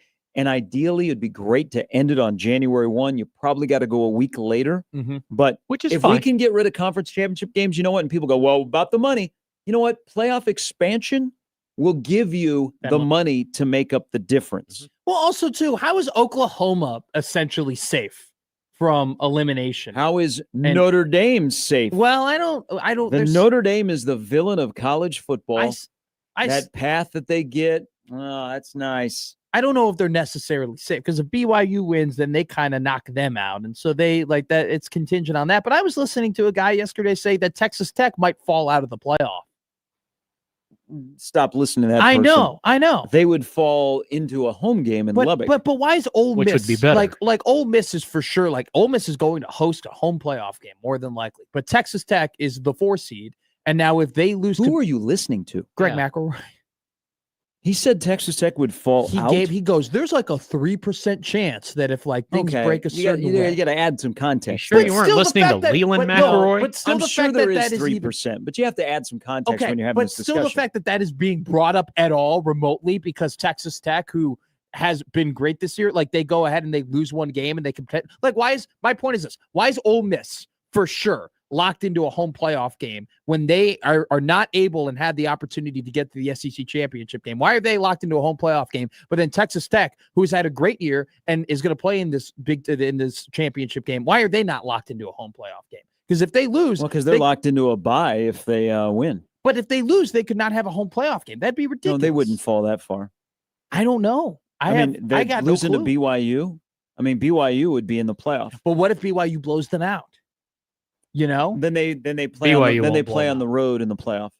Exactly. Like they're not going to fall out of the playoff. No, but when I'm not saying they are. I'm saying the fact that people were even discussing that, or even that's a talking point because of these conference championship games, is ridiculous. That's all I'm saying. The fact that these conference championship games, when you beat teams that have the opportunity to get there, and yet you beat them to get there, and then you can get more punished than them based on that result, is ridiculous. Well, you don't want conference championship games. Alabama loses in Atlanta and they don't make the playoff. That ends the conference championship games. It does. All right. SBH coming up in the next hour. Steve Sipple is, Brian Edwards, all part of the lineup, brought to you by the Roofers of John Higgins Weather God on 1620 The Zone.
All right, coming up tomorrow and Saturday, our annual Stuff the Truck event, which is one of the top things we do here at NRG Media with all of our great listeners and our friends from the Marines, Toys for Tots.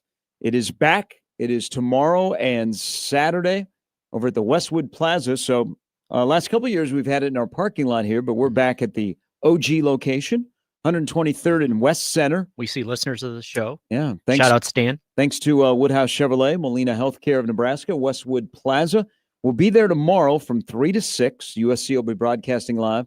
And then on Saturday from 11 to 4. The toys go to Toys for Tots. So Stuff the Truck event.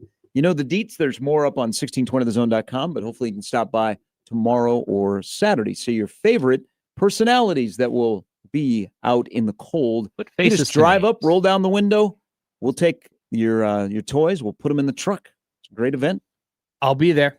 2:30 to You will. 4:30, baby. will. Be a So great people time. that have probably never met you. Yeah. It'd be a great opportunity to see you. I'm Have your kid take a picture of it?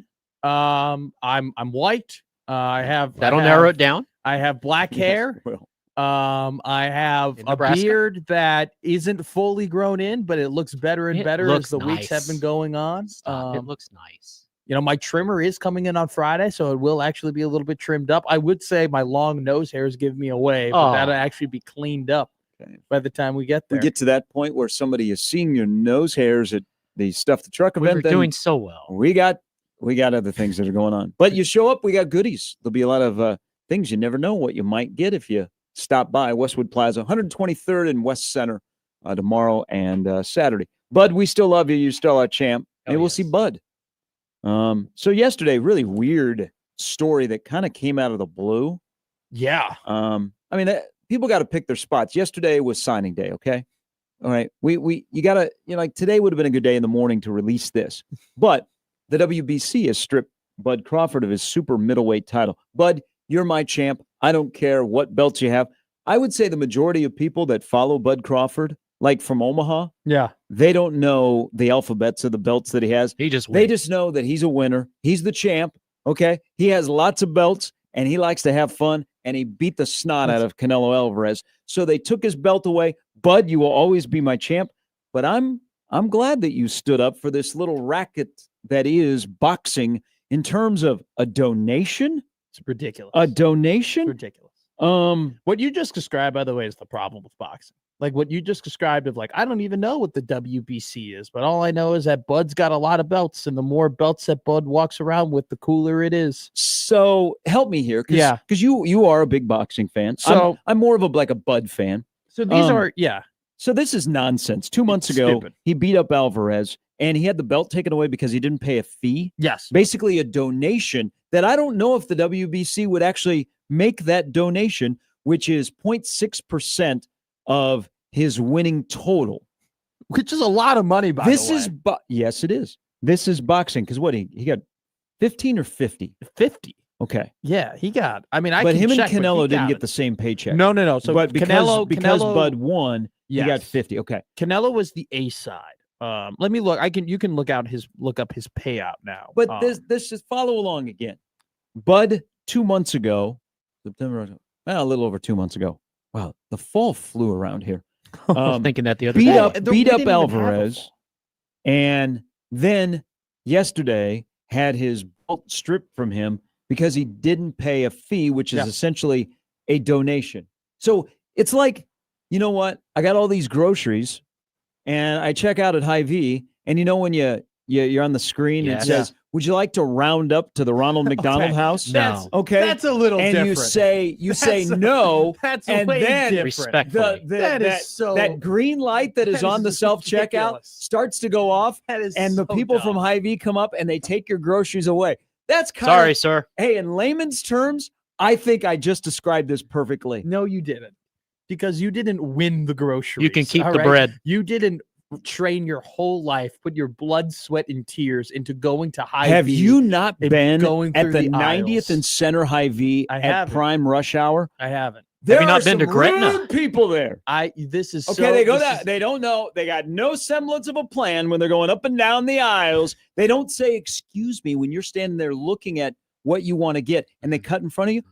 we don't do that anymore. No. I was taught you say, excuse me, people don't do that anymore. No, But excuse me. rush hour at the 90th and Center, Hy-Vee. Yes, I feel like I've gone 12 rounds with Yeah. Alvarez, especially on a Saturday haven't. morning with all the moms and their kids and their whiny little kids. I'm going to cookie. I'm part of the cookie You club. could just put your headphones on. You don't grocery shop with headphones on? No, I grocery shop with headphones on. no, all the because time. I think that's that's more rude. the How is that young. rude? That is rude. They How is play that rude? music I'm for going. you. I go ahead. Okay, first off, it's got a Marshalls. Okay, and like the Hy-Vee on 50th and Center isn't playing music for me. Well, All you're right. going to the wrong Oh, Hy-Vee. no. Hy-Vee has a good playlist. Yeah. I go Go ahead. to my Hy-Vee. I go You ahead were at- at my Hy-Vee. I go to your Hy-Vee.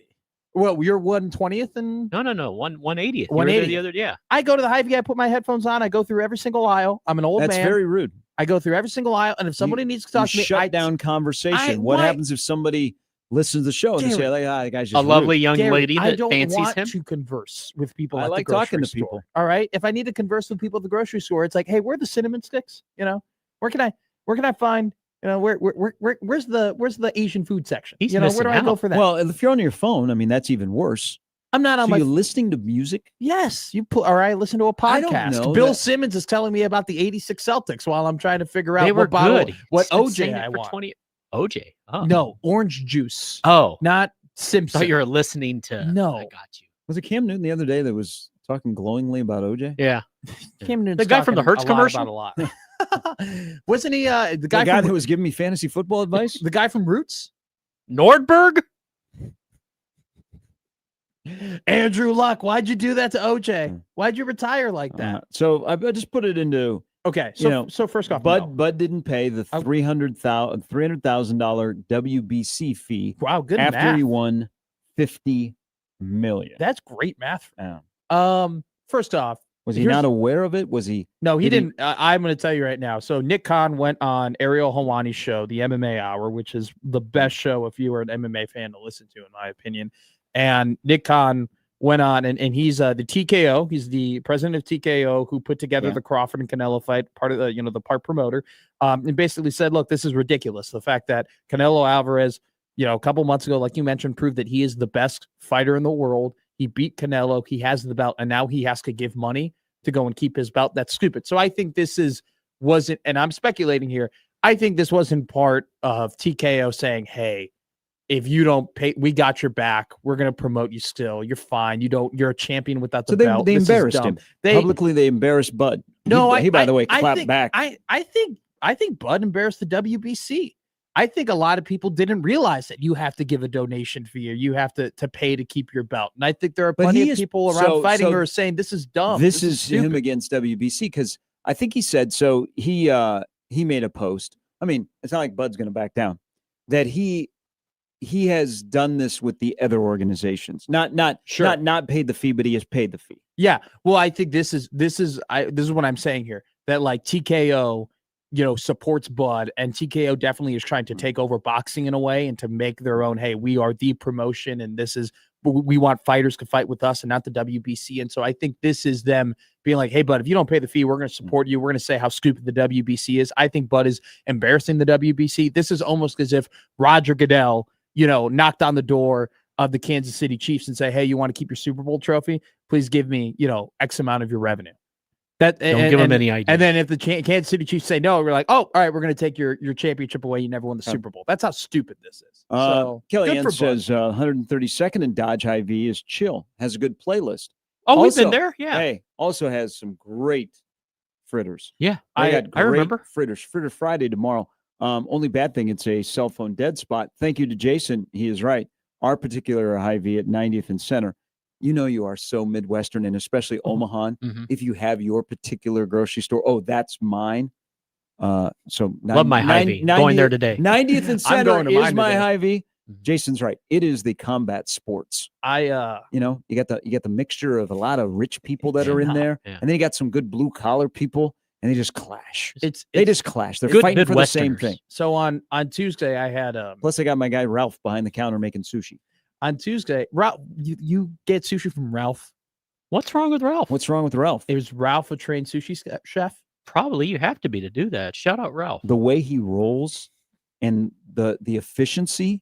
This is a jujitsu, okay? It's not just about Whoa. rolling. He's got to be able to cut and manicure and make sure that the fish is at the right Oh. temperature. Go watch him. they could sell admission to watch Ralph roll sushi I know what you mean. at the Hy-Vee. He is efficient. I think his adjusted field goal percentage is in the top 20 of Is it- any Hy-Vee sushi makers. Is that a PFF stat? Yes. He's the Amon Green of sushi making. He's fantastic. I mean, it's like it is on point. I mean, it's tight. He'll look up, he'll give you the nod, Mhm. but he knows that when you come in, how you want your sushi made. And so Ralph should be on the wall. We know, like when you go to the bathroom at Hy-Vee, Yeah. they have that's where they honor the employees. They have Yeah. the pictures up back there. I miss That's it. so rude to put it in the bathroom. No, it's not. It's on the way to the bathroom. Yeah. Okay. It's not okay. in the If bathroom. it was in the bathroom, that'd be wild. It'd be Yeah, crazy. no. But Oh. Ralph, say hello to Ralph today if you're there. So- I'm not sure what his hours are, but he was there when I was there the other day. I'm a substitute in a dart league. Okay. So What? You waited till 8 o'clock to drop? I'm here for this. I'm a substitute, so I'm not on the dart team, but I'm a substitute Okay. for one of them. So you're on call? I'm on call. No, I'm on Sunday through Tuesday. You're the Don Strock of darts. I am on call to go ahead and I'm not bad. Okay. Yeah. And I get a text message. Hey, you want to come in and play darts and you want to sub? And I go, no, I got the Creighton post game. Okay. I can't do I'd it skip tonight. the post game. So I go ahead, but where I play darts is the bar that is connected to my apartment.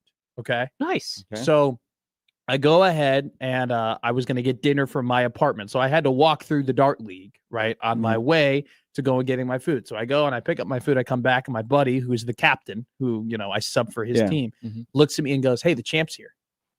I go, what? I go, "He's the champ's here." And I look to my right and it was Bud Crawford. And he was playing. He was also in that same dart league. Was he with his Ooh. He was with his brother. Yeah.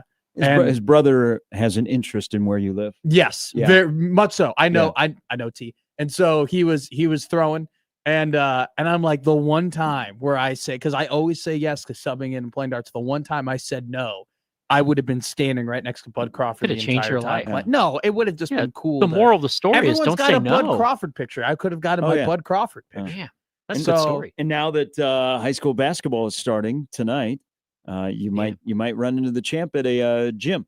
Clint says this. He goes, his wife hates going to Hy-Vee to shop. People are rude to her. Now, when we go, no problems. Interesting. Yeah. But he said she's an Aldi's girl. I hate going there. They are rude there. I Used to don't buy know. sticky Yeah, buns at I'm Aldi. not a big fan of Aldi.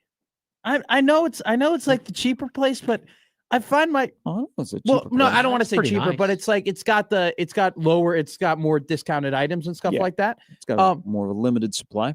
I go there and I find myself buying a bunch of stuff that I don't need. They have like sticky buns. No, the variety there. Like I do have variety. I bought a Maine lobster dip.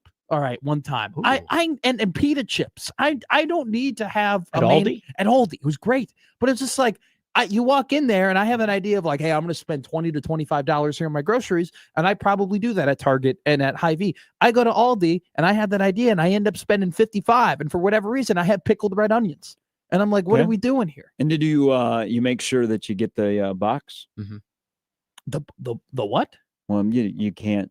They don't bag things. I for know. You gotta So have the box. I made the remember. mistake of not bringing bags the first time. You also seem like the person that would stand in the parking lot of an Aldi's and like ask for the cart. The you hustle? you don't have a quarter. Oh yeah, I did that at Whole Foods all the time, or Fresh Farms. Fresh Farms was the place that we had the quarter deal growing up. So we just trade a quarter. I'm so far ahead of Aldi's. I got the hack down. I don't need no quarter. What do you do? Car key. Slip it in there and it'll dislodge it. Or liquid And I'm boom. nitrogen works the Okay, same. you It don't. doesn't You get just in there. you put the quarter in and then you take the quarter out. I don't have change. You Okay? don't have change. I like to go to Aldi's, but I don't have change. You So that means I never- can't go to Aldi's. You never have a quarter in your car in the I have console. no cash. They're phasing out a lot. You of have no change. cash. I have cash, but it is not in the physical form. But I don't ever use cash. okay, wait. Cash, because a non-physical cash is not cash. Cash is the physical form. You can't say I have cash, but I'm the I physical have form. money. My money is not. I'm not. My money is How not do you- leaving He residue has to on use my a fingers. card. How do you not have I any don't carry sort? cash. But you always have to have cash. I always carry $40 on me. You never know when you need cash. No, I'm good. You're not alone. I mean, I hardly Yeah. carry cash Whoa, anymore. whoa, this is the opposite. Typically, it's your guys' generation that is telling me that cash is Whoa. king and that I always need cash on me. The only cash that I have, I'm not going to say this because it would somebody try and break into my car. All right. Yeah, but I don't carry a quarter, but I want to go to the grocery store, so I should not be precluded from, because I would like to shop there and I don't have a quarter. So You get shamed. I did go online Mhm. because one day I went to Aldi's and I'm like, damn, I don't have a quarter. I know what I can do. So I went on YouTube and it's got the hack Mhm. for Aldi's, and so I continue to use it. That's a crime. That's got to be a felony or something. It's a quarter. It's got to Yeah. be a misdemeanor. They get their money. Yeah, but You're you know buying what? stuff. Vandalizing property. So I don't vandalize it. There's nothing wrong. I don't ruin the thing. But then I spend inside the store, so it's a win-win for Aldi's. Actually, You maybe buy an extra item. Look They there. just call don't- it here's How good. do you not carry cash? because I don't. I haven't carried cash in a long time. That's crazy to me. There are a lot of Why? people that don't Because carry it's just- cash. it's called a card.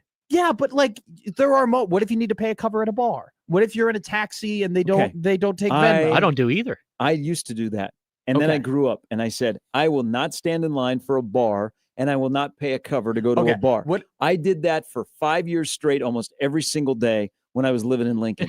Okay. Hey, Me too. Hey. Me too. Well, you got to get to know the bouncers though, and then Hey. they don't let you pay the cover. Live anymore. Lounge doesn't take cash. What they do Venmo? It's a whole card, man. That's great. They have card to get in. Yes. Wow. Well, I guess They it's don't a want to big deal with cover. cash. I guess it's a big cover. Yeah. But I mean that makes sense. $50 a But- person but to get in. But I'm just And then if you surprised have that heels, it's less. I'm just surprised that you don't carry you like. What if you're in New York and you need to get a taxi? And you got to flag one down. And they don't take Venmo, and you got to go ahead and pay in cash. Then you pay them because you get into a taxi in New York and it's got the instructions on the thing. Okay, what if you're And so you pay it through your phone. what if you're waiting in line at Target? You got a quick little item to buy. The only thing that's open is the cash only self checkout. I have not seen a cash only. Most things are card.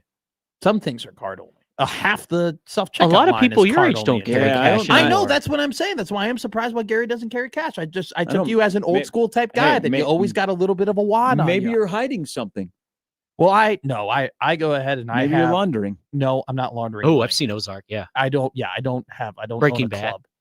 I have You my own a wallet. chicken place? I have my wallet, and then I have my cash separated from my wallet. I don't keep my cash in my wallet because if you pickpocket my wallet, Yeah. then I still have cash on me. It's in your sock. I Or got if you. somebody tries to mug me, I just give them the cash, No, don't do that. Don't. and then I run away. Yeah. I throw the cash one way, and then I run the other. Yeah, it doesn't work. You're going to get shot anyhow. Hopefully not Saturday. I'm I looking didn't say forward to at it. gunpoint. Well, I saw it on SUV. I was watching that. Somebody tried that trick and they still got shot. So I'm not going to try that trick. Yeah. But it applies though when you run away from an alligator. Just Throw decapitate- the money one way and Yeah. then run the other way. Yes. Because we all know that alligators love money. I mean, look what they're doing in the swamp. Oh. John Summerall, you think he's coming for free? Hey, I ask a question here. We got to take a break. Because I just saw Brian Edwards' picks came in. Is there a is this spam? Like all of a sudden, I have gotten and I say this because Brian's Twitter account got hijacked, probably by the crypto people. A lot of crypto people were taking over. I've been following Yeah. that. Yeah. Those There's- people, those crypto people, all they told you was how great their thing is and how crypto's so safe and everything like that. They've really made a heel turn. They've really Kevin Nash in 97 at Bashing the Beach on you. Nice. They really Great did that. They reference. really did that to you. They're like, we're the new wave. We're the new world order. We're gonna help you out. We're gonna secure you. And then now they're hacking people. I got like 7 people that have asked me to vote for them because they're running to host a podcast event I with think that's Spotify and Google. Is this real? I think that's Brian asking. Well, I've gotten more people, and Oh. they don't seem to be people that would be doing a podcast. Oh, okay. And I'm gonna And be his- real with his, you. His account got hacked. Oh, I'm gonna be honest with you. His pinned tweet. I don't know if this will come up.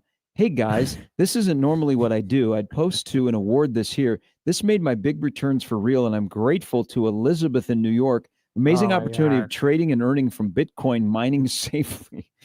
Okay. So his okay. account has been hacked, but all of a So- sudden it is spitting out, "Hey, will you vote for me to co-host a podcast?" Gary, I got. He goes, I got that same DM, and I go, "Will do, my friend." And the reply was, "Yay! Please vote for me. It's really important. Thank you." With a robot emoji and a hands up emoji. I didn't click on the. To be fair, though, I guess I did lie to Brian because I didn't click on the link and vote for him, but I told him I would do it. All right, still to come in the hour, Sarah Baker Hansen, the aforementioned, will join us towards the end of the show on 1620 The Zone.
Bernie texted in the show.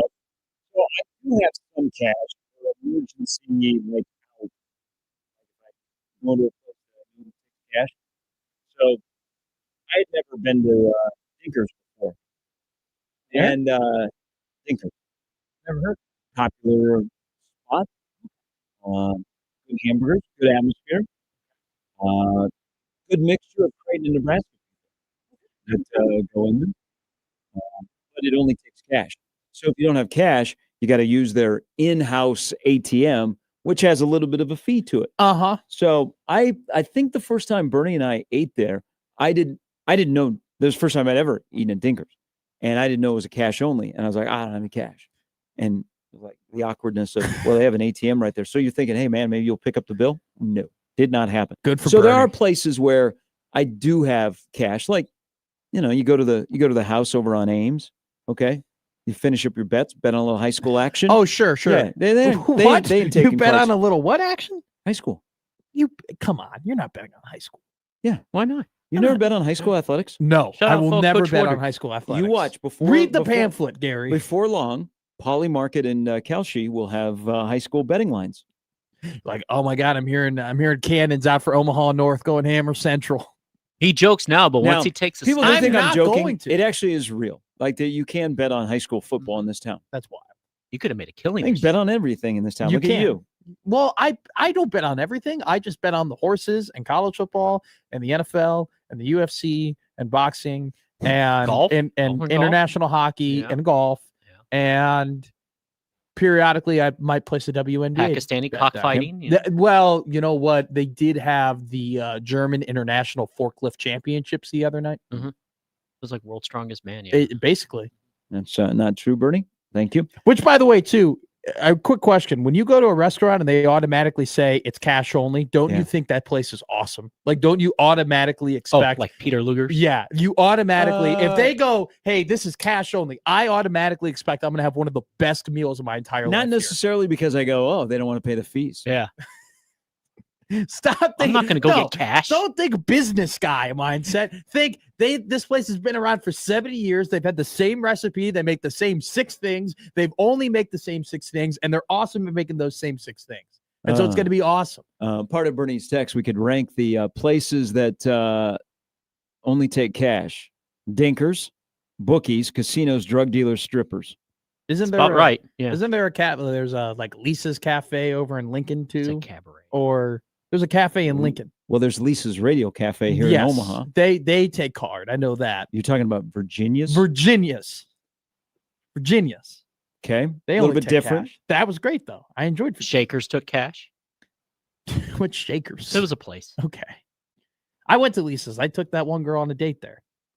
Yeah. It was great. That is, yeah, food. you're right. That is a cash only place. I don't know that they have an ATM in there, See, that's baller. but they You gotta got to. come But you have to prepared. have it displayed, like right on the entrance. Oh, you got to tell them. it's cash yeah. only. Well, Like it's gotta- you go to places where, hey, this is a cash only line. I mean, they have it displayed, or a credit only. I think it'd be fair as businesses. Yeah. well, I feel like cash only gets around by word of mouth. Because then you end up ordering a bunch You of know. Cokes while you wait. For I'd your like friend if you bring sent me your to wallet. Dinkers, what would you say immediately to me? You would say I would say take cash take cash. and also go there to have a good time because it's a really good atmosphere. Go there over lunch. What? You know, Where's you- where's it you- located? You get a lot of power brokers over off of what 20th and Martha.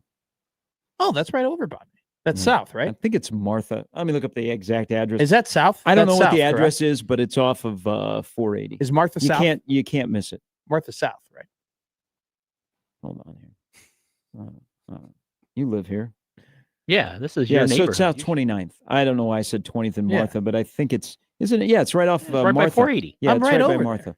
I literally live right there. I should go. Yeah, there you go. No, it's a I went the other good. day. It's a very much an Omaha place. Go there for a lunch. What do you rec- 4.6 on Yelp. Yeah. Whoa, what do you recommend? Everything. Burger, tenders. I'd go in there and Reuben? you know what? I'd probably go in there and get the tacos. Okay. Why don't Go Gary? in there for You a can't. burger. You can't make fun of me for asking you, the longtime local, what should I order at this longtime local place? Okay. It's a burger joint. Okay, you could have It's said got that. cold beer. See, that's you should have just let Yeah, off with that. Better than that damn warm beer. Let me get a tall Coors. You ever see that guy on TikTok? Yes. Tall Coors. I Uh, love that guy. I was about to say, Omaha's best burger. I was about to say I wish that guy was my dad, but I love my dad. I got lucky with my dad. But Oh. I mean, I I don't wish think he had much choice. You Yeah. scared me. No, I love my pops. I love your dad. I never even met him. Pops is great. Pops was really pissed last night after what happened to the Wildcats in the Kohl Center. But hey, I'm worried about John Blackwell next week when Wisconsin rolls into Lincoln. yeah. Is Nebraska Him and Boyd. is Nebraska going on the road to Wisconsin this No. year? Okay. Thank God. I don't know. They're home on Wednesday night for Wisconsin. Okay, because I was going to tell you this is a good thing for Nebraska No. because once a year with the teams that I root for, I always get the Kohl Center catastrophe. There's always one game a year where the team that I love goes ahead and gets their butts whooped in the Kohl Center. That happened yesterday. So I was going to say that won't happen. Well, tonight. Nebraska doesn't, for the most part, does not play well up there. They don't. But they do play well against Wisconsin in Lincoln. They beat them last time. And they did. AJ Storr is playing for Wisconsin at the time. Yeah, he played for a lot of different teams. Now he's on Ole Miss. Him and Boogie Flan are never going to leave college. Okay, he was a lottery pick. AJ Storr was a lottery pick. He was a mocked lot, like a going 13th in the NBA draft. Yeah, so was Elijah Pritchard. Okay. Sarah Baker Hansen is going to join us next at 1620 The Zone.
Oh, this timing is perfect as we welcome in our favorite foodie, Flatwater Free Press. Sarah Baker Hansen joins us. I hope the Thanksgiving was good. Good morning. Good morning. Thanksgiving was great. How was yours? Good. Let's just dive right into this because Okay. if you're from Omaha, you've been to the Drover and Steaktown, USA. This journey that we have lived vicariously through you and your friends and your hubby of steak places here in town that we all kind of grew up with, or some of the new Yeah. ones.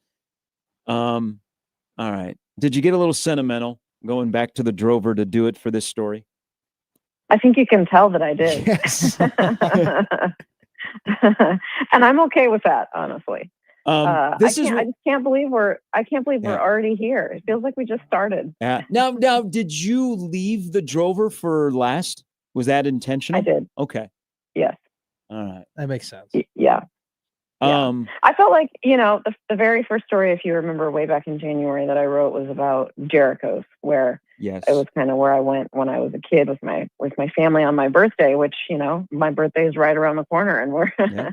we're ending the series on what I would pretty easily, not much of a contest, call my favorite steakhouse in Omaha. So there's in my mind, there's some nice bookends on the beginning and end of the series. So when our friends come in for the College World Series, they're going to go not once but twice to the Drover. It is super Yeah. popular. For all of us locals, it is extremely popular.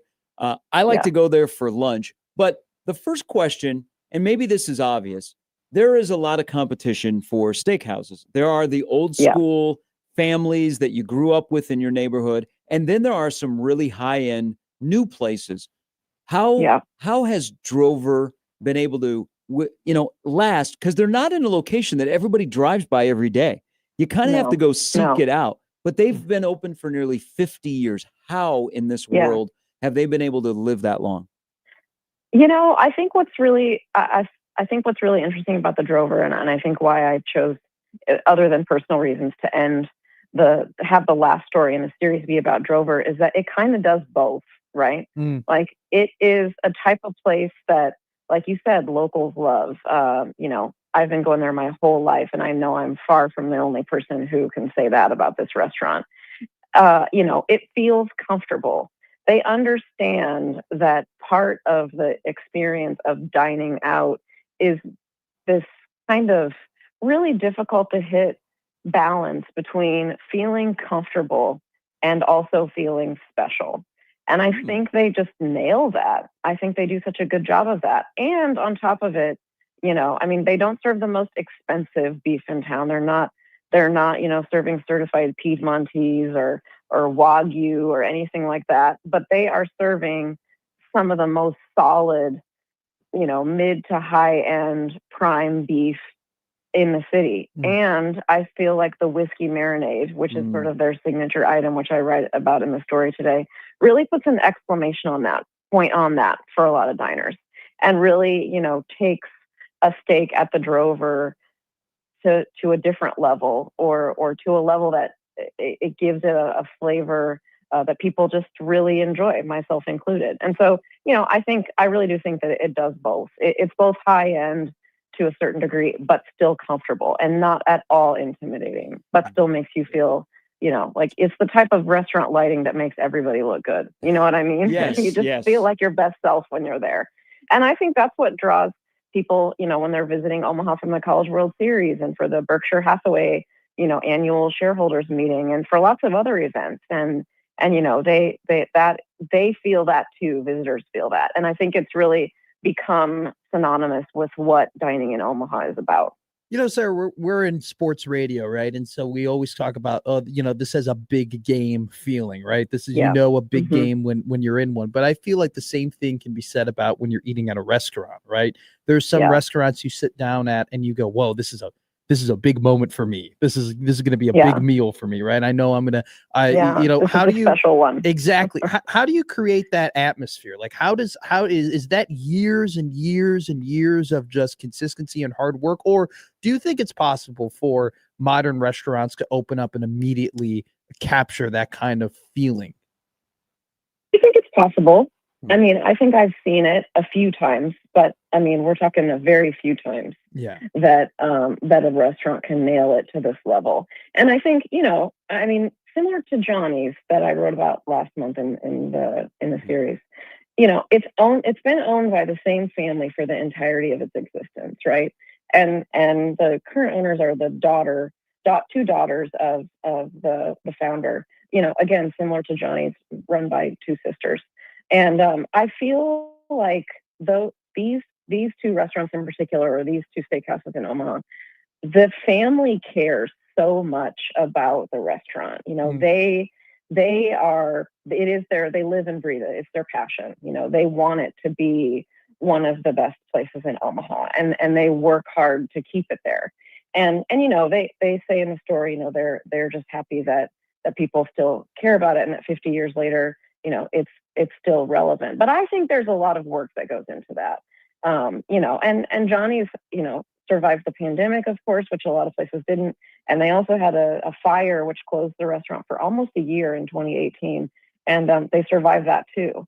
And also, we've talked about the M's Pub fire before, and similarly, they had to do a lot of changes to the restaurant to fix it after the fire, bring things up to code, those sorts of things. But they kept it virtually how it was. And they just did a few things to improve it. And I think, the atmosphere is a huge part of it. The lighting, which I mentioned, is a huge part of it. The service, the simplicity and reliability of the food on the menu. And the fact that when you go to the Drover, however you prefer your steak and ask for it to be cooked, that's how it's going to be cooked. I have never gone to the Drover and had a steak that was anything but medium rare. And that type of consistency at a steakhouse is to me pretty remarkable. Now, they don't have anything else on the menu except for the whiskey filet, right? Well, the whiskey filet is what I get 50% of the time. And the burger, which I do mention in the story, but I didn't get to write about, is my other order. And they're both so great. And of course, I can't go to the Drover without getting the salad bar. So I get the burger, and then I add on the salad bar. And when all is said and done, I could have just ordered my whiskey filet and it would have been the same price. But I don't even care. It's just sometimes you really want a solid burger, and they certainly serve one. See, I wouldn't even. Yeah, their steak is just so great. There's not a bad cut on the menu. Yeah, the first time I went to the Drover, as when I was starting to work here, is I didn't even order for myself. I said, he'll have a whiskey filet, salad bar, and a cocktail. And I'm like, okay. So I had the whiskey filet. So the next couple of times I went back, I'm like, I'll just take the whiskey filet. Yeah. And then I was like, oh, wait a minute. Sirloin? You got the ribeye? You got the Drover prime rib? Ribeye? Yes. Yeah. So the prime rib is amazing. If you've never had it. I'm sorry, Sarah, for interrupting. But when the prime rib is this is a sneaky, very good prime rib town too. That's what I've noticed. Yeah. Now, so I haven't been to the Drover, okay, and I eventually will go. But oh my God, I know. You better go this weekend. You better get a reservation like right now. I'm a single male. month. It's kind of hard for me to go to a steakhouse. Go for lunch. I might go for lunch. I think that might be better. Here's what's really interesting about the Drover. So I say in the story that, generally speaking, Matthew and I sit at the bar. Yes. Just because we like it. The bartenders are really friendly. They're the same. We've gotten to know them.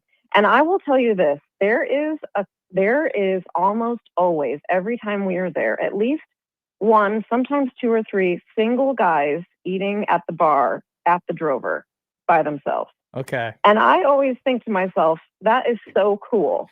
And I almost always think to myself, I bet these guys are in Omaha in business and they want to come to the Drover. Yeah. And so they do.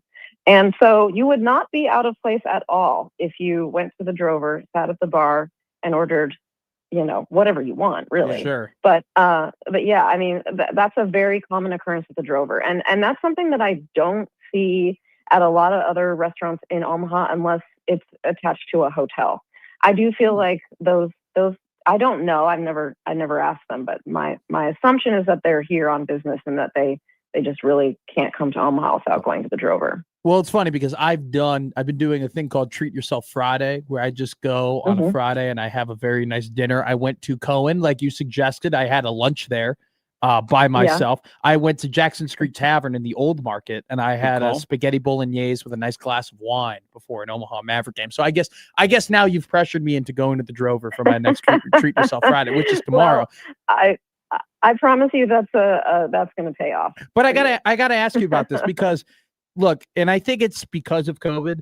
I've seen less and less buffet style and less bar, salad bars, just not only, just across the country and restaurants that I go to. I mean, growing up in Chicago, it seemed like every other fancy restaurant that my family went to, they would have a salad bar. They would have something like that. And it just seems like more and more restaurants are getting rid of them. And the Drover, I mean, when Gary and I first talked about it, like literally 10 months ago, the first thing he mentioned was, man, that salad bar. And so the cold plates. Yeah. And it's just, I'm looking at it, Sarah, and it's like, they got artichoke hearts, they got pepperoncinis, they have the eggs, they got the beets, they got radishes. What makes a great salad bar in your opinion?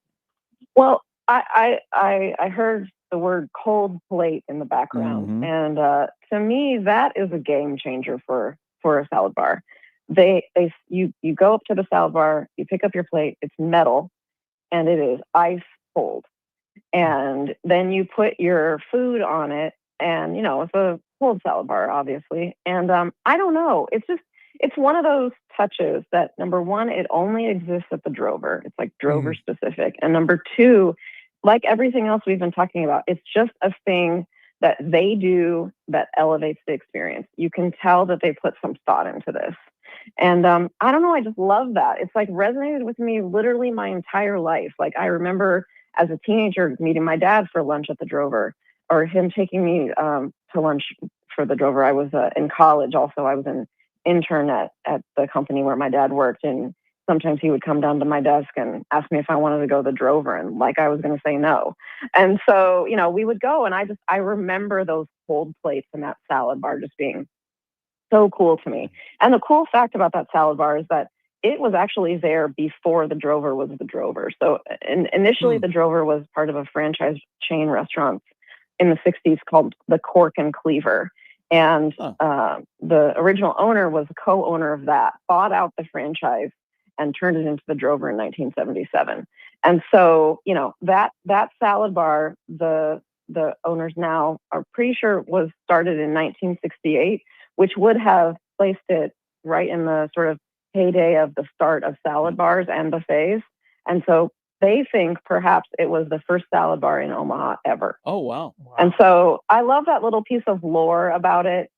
And like you said, I think it's got all those kind of old school classic ingredients that you would expect at a salad bar. And in a very, I don't know, I find this very funny, but a lot of people requested that they add mixed greens next to the iceberg lettuce. So they have done that.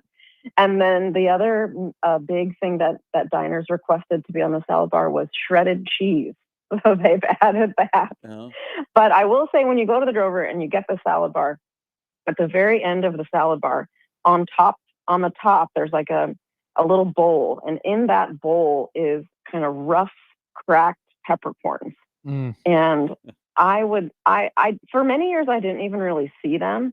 And then one night we went to the Drover and I saw them, and it was like an epiphany. I was like, I'm never getting a salad bar here again without putting these crushed peppercorns on it. So when you go, you got to add those to your pickled beets and iceberg lettuce. Because you've gotten to know the people that run the Drover.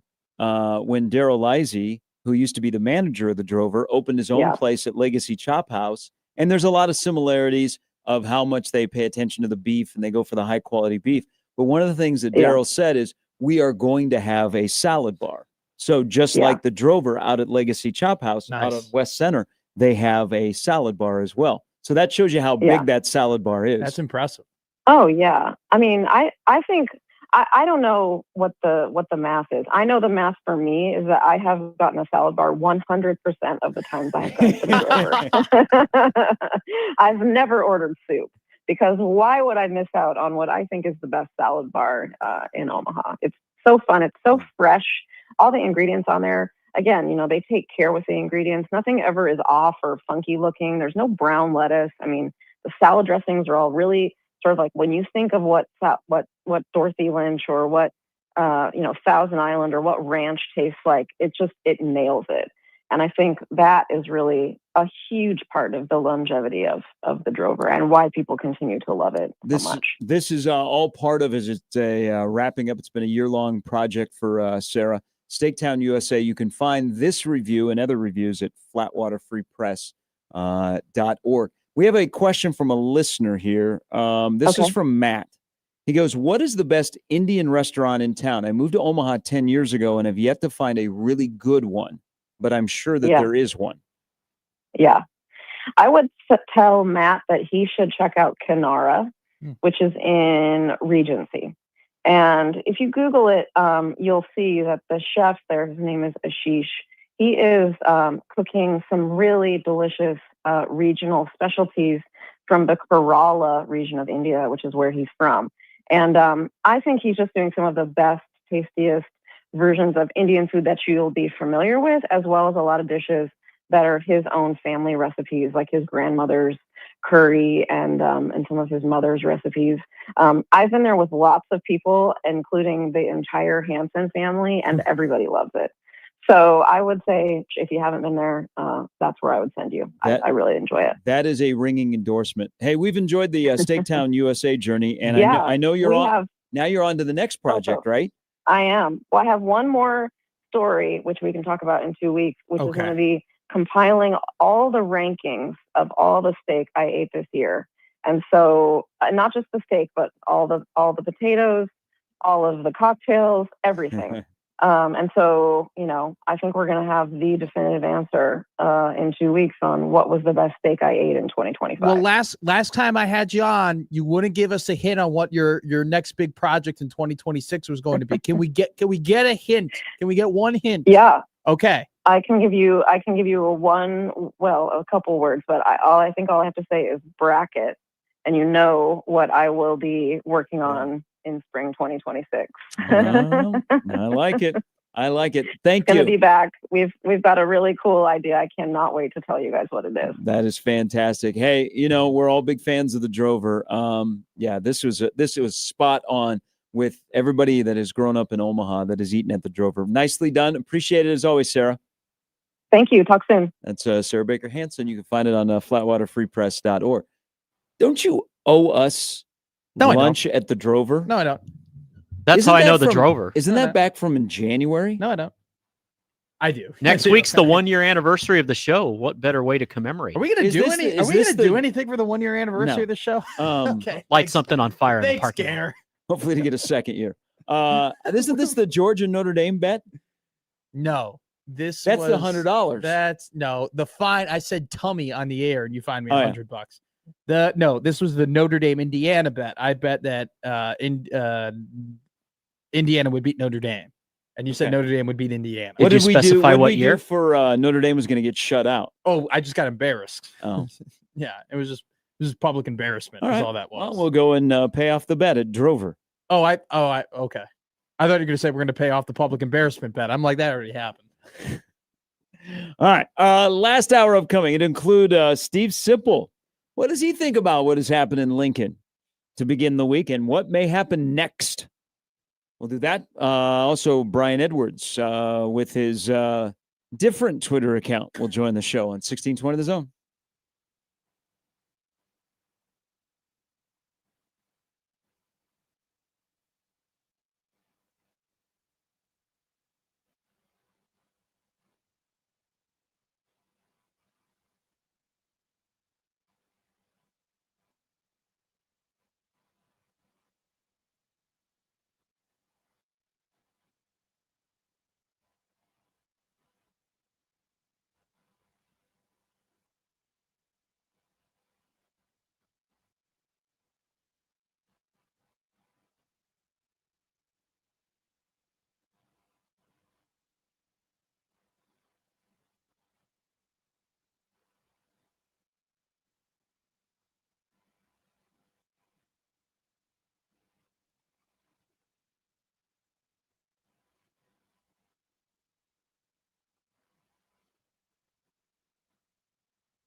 All right, Stephen M. Sipple coming up here in about 15 minutes or so.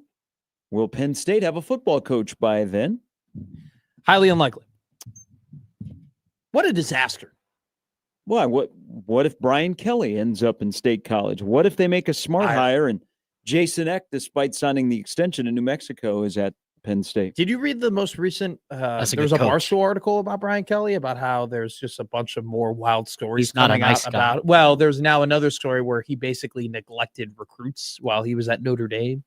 They would be like, "Hey, Brian, you got this like 4-star on the line." I'm like, give him to Tommy. Tommy can talk to him. Yeah, his time is probably past, but maybe he'll luck out. With the Penn State coaching search continues, and you have a chance to be embarrassed. It gets a little scary when the boosters and the former players start to raise hell. Then you're like, Pat Kraft, nice guy, but he's in a gots-to-go situation. Yeah. When you're being compared to Steve Peterson 2.0, I dealt with old Steve Petey. Yeah, you don't want that. You do not want that comparison. Talk about a guy that has completely disappeared. That was a rising star in college athletics and then got exposed in Nebraska, but Pittsburgh saved him. He has fallen completely off the radar. When was Nobody his last talks. job? I think it was Pitt. But when? I'm going to say it's a little over a decade ago. Jeez. Yeah, with Kraft, I mean, they're going to end up hiring Terry Smith. Like, that's what it's going to end up happening. Embarrassing and scary. Yes. And will set them back a ways. What also happened here along the way is you clearly, there was more than not winning big games with James Franklin. You butted heads. Somebody wanted something. You weren't going to give it to him. You had to get rid of him. James Franklin is their worst nightmare. I'm looking at yesterday, and not a surprise. Franklin had a really good start to his recruiting class at Virginia Tech. But he took guys from Penn State's recruiting class. It's not like Franklin went across the country. James Franklin basically went down the road, and he is still in your neighborhood. He's coaching and recruiting. Wow.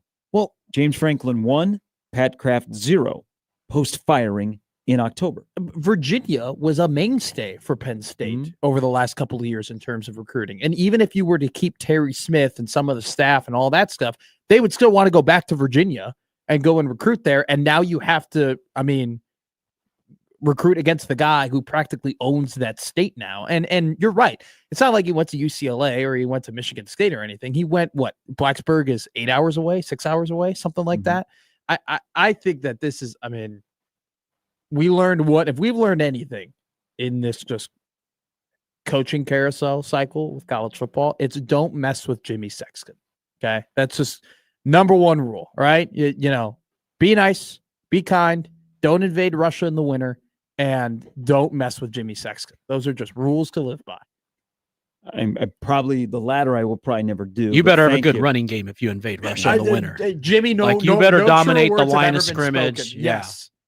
You better have a defense at travel. And even if you do have a good D line, I don't think you can penetrate the trenches of Russia in the winter, because it's bear weather. Mm-hmm. Yes. It's just going to get on you. It's just going to wear you down.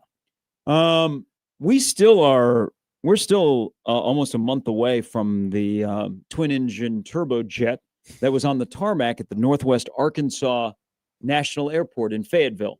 That was on January 2nd of 2004. They were gonna whisk Houston Nutt away. Now, Houston Nutt said he was never offered the job. Sure. But as old Stevie P was waiting at his home, and the plane, which took off from Millard to go to Fayetteville, Harvey Perlman calls up Stevie P. Hey, what should we do about that plane? Should we stay or bail? Hey, do you know how much money reportedly Penn State has made other college coaches around the country? On 3 reports, and and I'm pretty sure Matt Rule is coupled into this calculation. $370 million has been dispersed to college football coaches in the threat of Penn State potentially poaching their guy. That is wild. That is so wild that you have nearly created $500 million in revenue for coaches across the country. Is that a compliment, though? In a way where it's like but wait. Is it a compliment in the way that your job may be so threatening Yeah. that coaches who probably don't deserve an extension got an extension? I would say so. I would say that you could probably twist it and be like, look how great we are. Now, you know what? Because there's a lot of comparisons to what's going on in Penn State, what went on in Nebraska in 04. There was no social media back then. God. But I want to give you a connection. Okay. Do you know who was representing Houston Nutt at the time? No, I don't. Jimmy Sexton. Really? Yes. I remember. Yeah. Good for that's funny. Now That's really little side note, because I was on the network and I was doing the talk show, and every night you'd have to go through this. Yeah, that's great. And I was they never told me any talking points. Oh no. Well, so one of his biggest things during this, Stevie P was upset at the media for covering it. It was a crazy. He made a comment when he came in to do his radio show. He goes, I wish the media would just back off and let us do our jobs. And when we have an answer, we'll give them an answer. Now, he said this off air. He said, the media is causing too many problems in this coaching search because they're following it too intensely. We need to squelch this.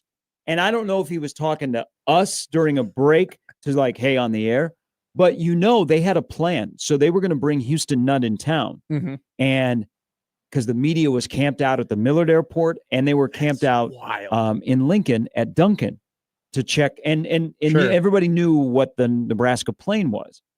They were going to bring Houston Nutt in town quietly. Now, their plan got exposed when the pictures of the airplane on the tarmac, because they just left it there and they left the door open. That's so bad. Okay. They were going to sneak Houston Nutt in town, and he was going to then be hidden at Mark Boehm, who at the time was an associate AD under Peterson.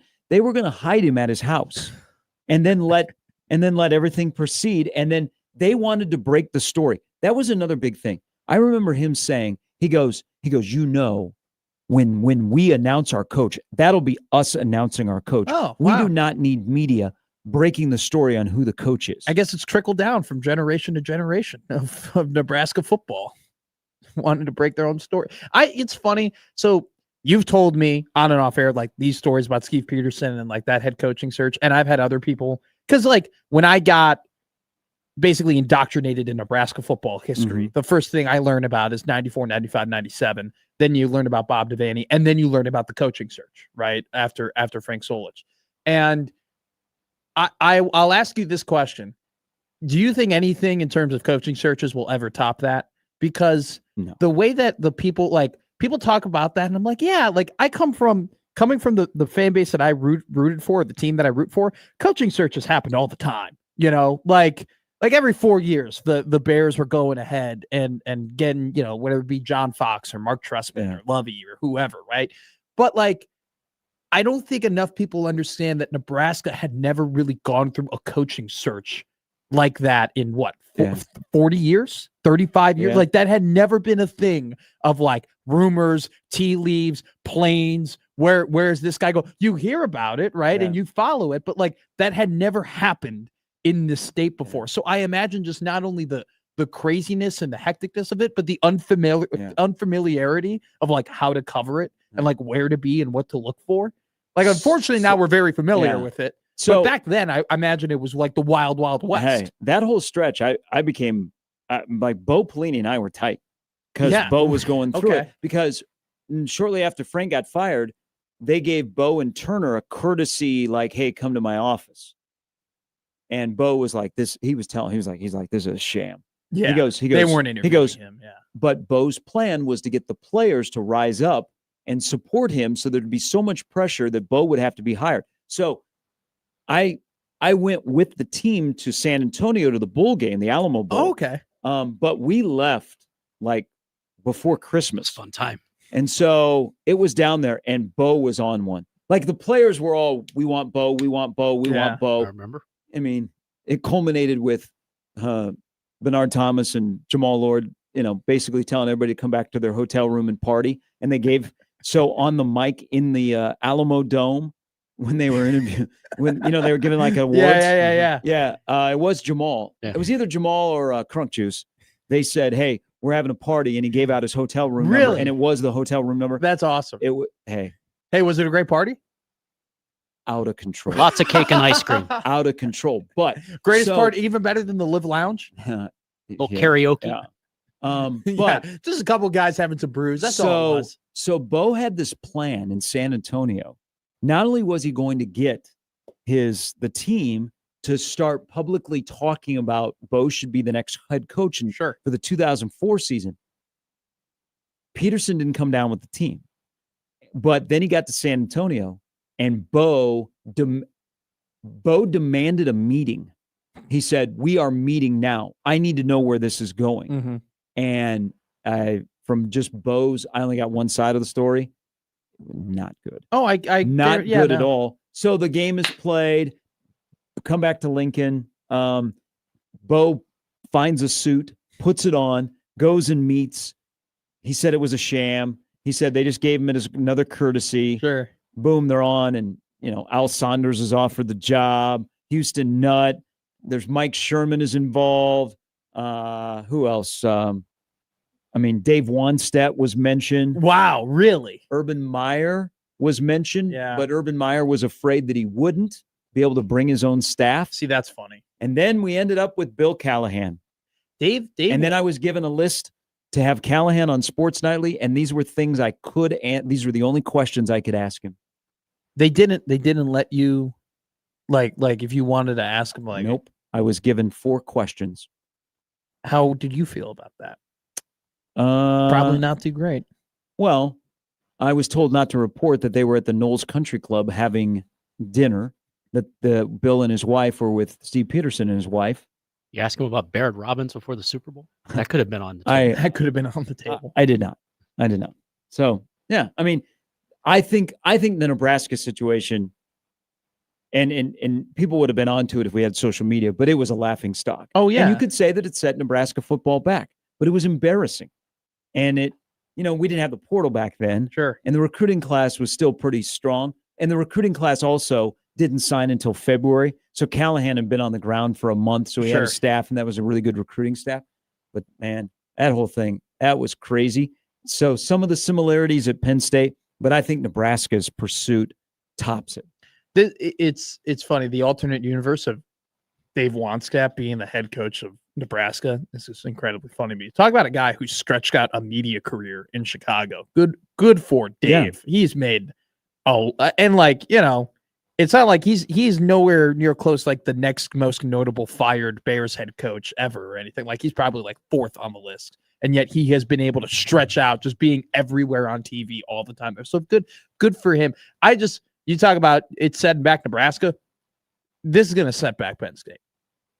This is going to set back Penn State years. They had four guys signed on recruiting class. They have a fan base and donor base that is going to be so even. It does not matter what Pat Kraft does after this. They are going to be out on him. They're going to say, "How did you screw this up?" Like even if he doesn't get fired before they hire the next head coach, his ass is going to be on a hot seat because of how badly this was botched. The embarrassment and just the fact that they have been stripped to the studs after this just terrible process is going to ruin them for at least a year, maybe two. And then also too, if you hire Terry Smith, you're hiring Terry Smith to eventually be fired. Let's just be like, let's just be real. Hired to be fired. But this one, you never hire the interim. You never hire the interim, and never other Worked out than for Clemson. Other than Dabo, is what I was going to Trying to say. think. That Other is, ones? is there another one that you could think of, like for sure off the top of your Steve head? Fisher. Yeah. Yeah. But there's way more. Oh that yeah, is no, like it's way- very very limited. Yeah. very limited. So you're gonna be like, all right, hey Terry. And by the way, how would Terry Smith feel?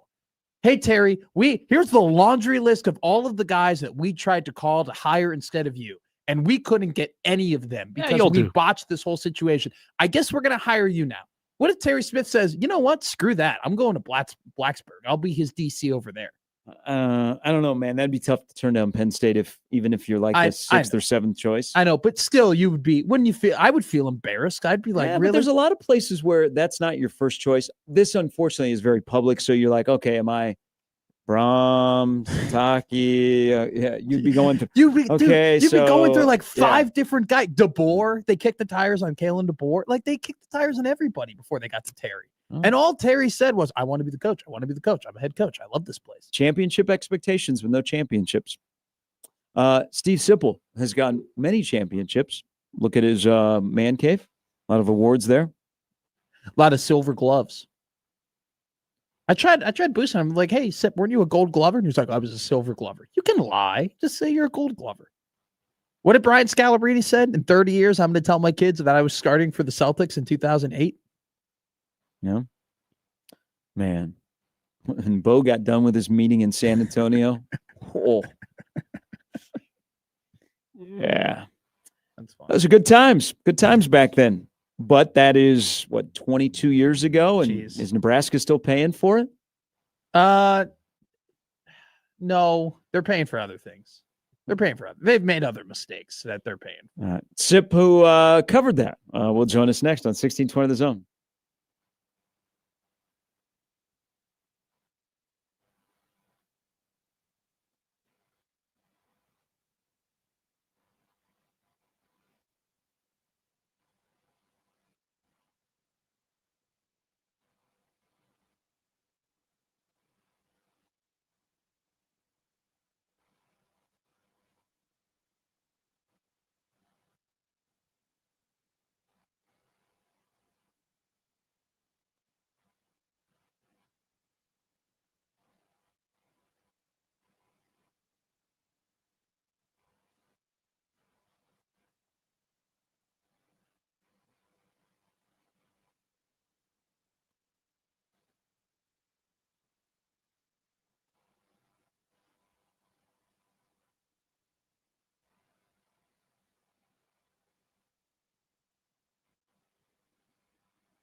All right, let's welcome in Steve Sipple from On 3, 93.7 The Ticket. Good morning, Sip. Hey, how are you guys doing? Good. Because John Butler didn't mince words and his defense didn't play well in the last 2 weeks, is this not a surprise what happened on Monday?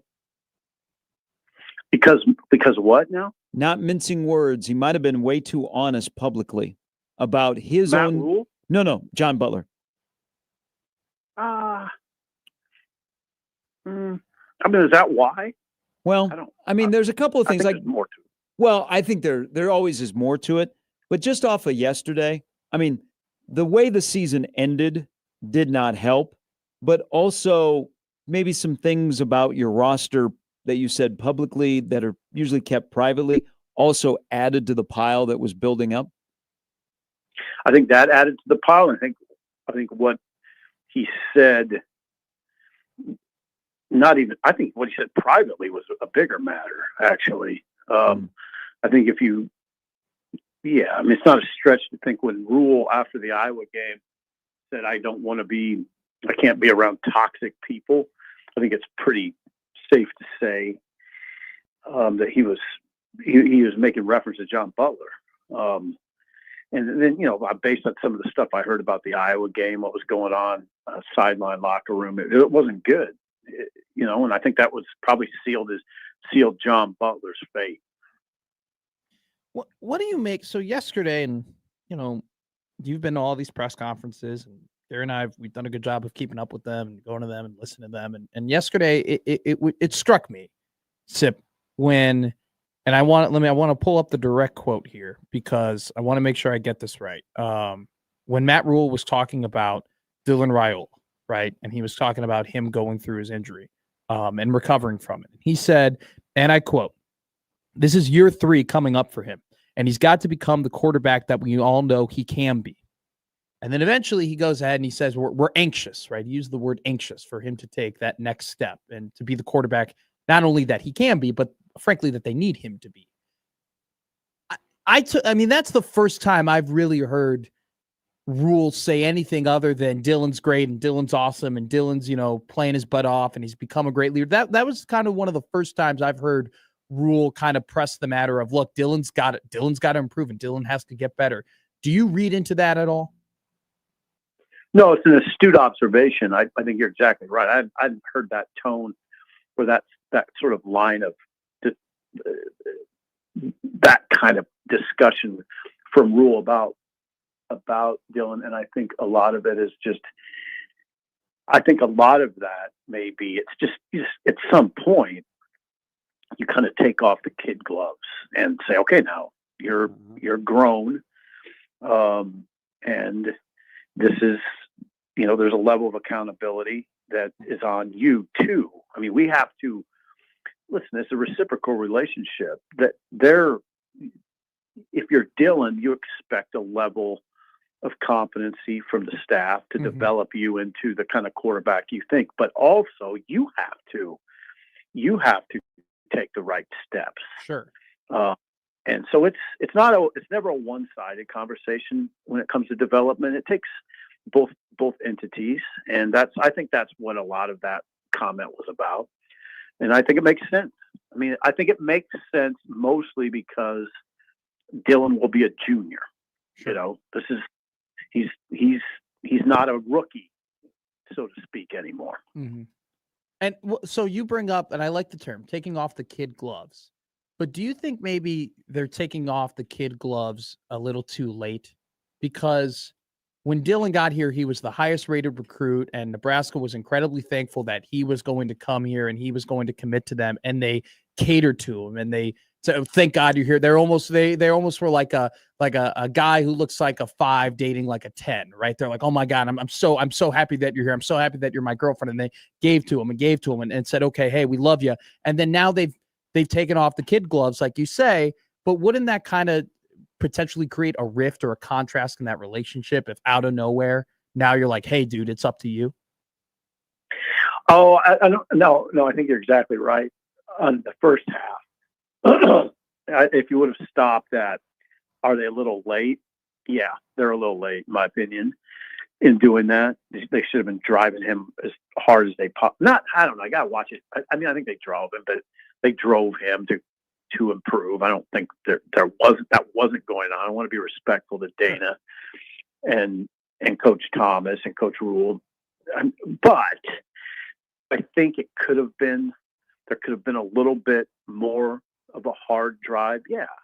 Now, has it created a rift because of that? I don't know. I don't know that. I don't think so. I think Dylan is pretty happy here. So I agree with you on the first part, but I don't think there's a rift. Okay. But yeah, there's definitely a part of me that thinks they could have gone a little harder with him, and it is a little late. But let's just see what it looks like. I'm taking it day by day. Hey, were you, because now we're trying to figure out what is the best fit to be the defensive coordinator, and Rule's got a couple of home run hires, then he's got a couple of whiffs, and I say the jury is still out on Dana, but this is an extremely important hire, and I think it's an attractive job, Sip, because it's the Big Ten, it's Nebraska, and you'd be coming to work for a coach that's not going to get fired, okay, that doesn't have to save his ass for 1 year. So you could put some roots down if you're successful and maybe help you get to be a head coach somewhere. But did it surprise you at all that it's going to be more about helping us elevate than whatever scheme you bring in? You could run a 4-3, you could put 12 guys on the field, but I'm looking for the coach that gets the best out of us. That surprise you? No, not in the context of where we started the conversation. So they're looking to hire the opposite of Butler.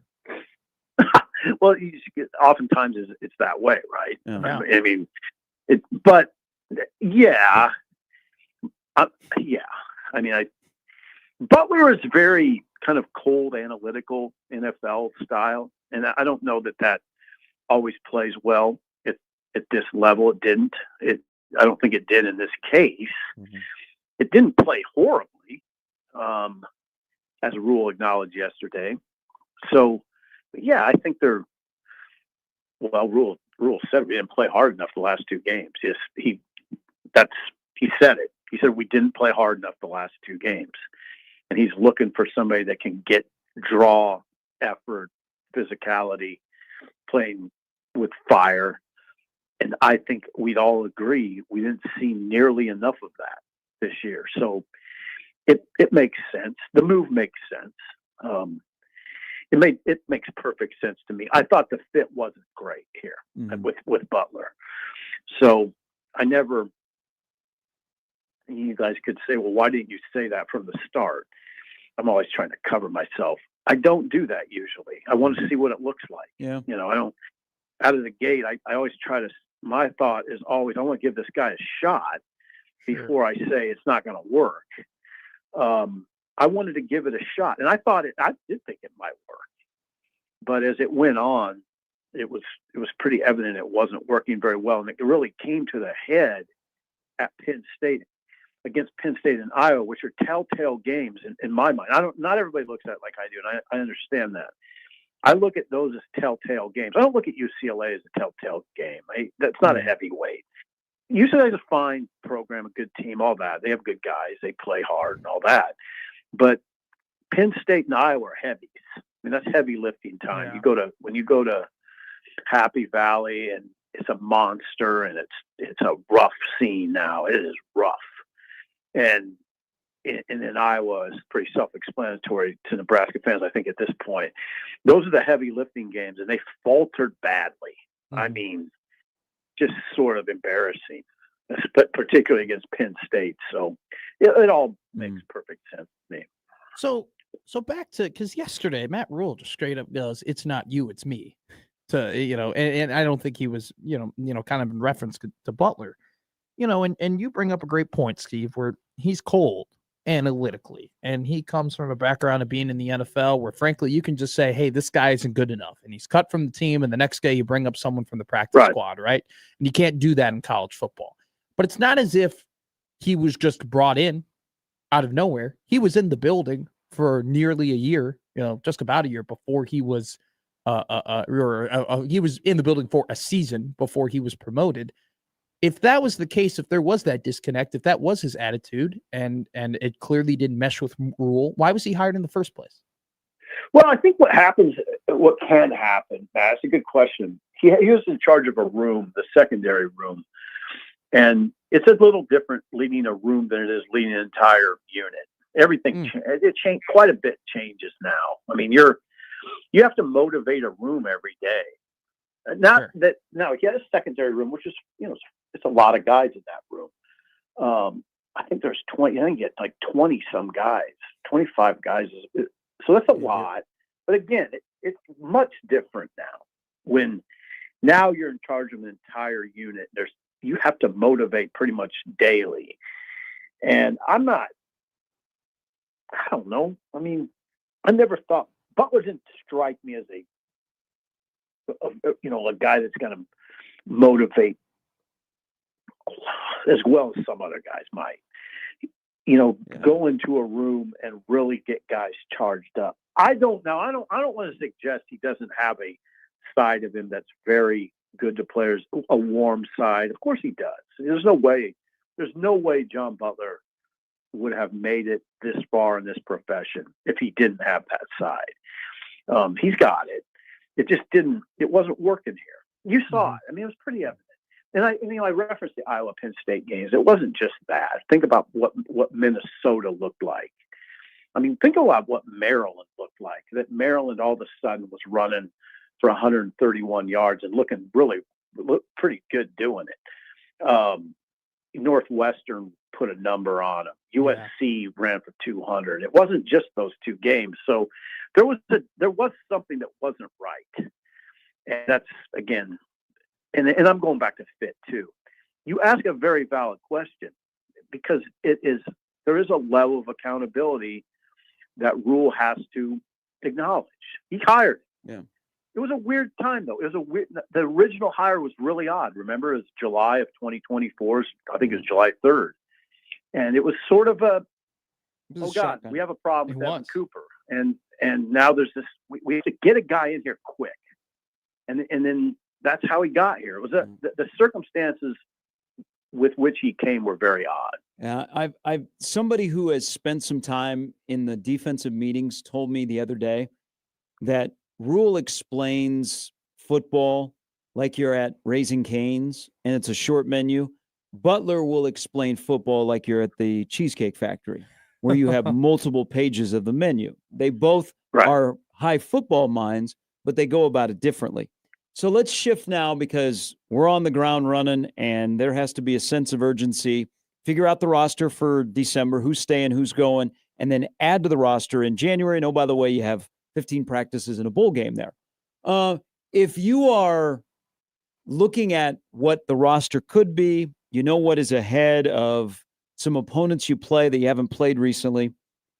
What hope are you selling in the offseason? Because we sell hope, Sip. We all make money off selling hope in this business.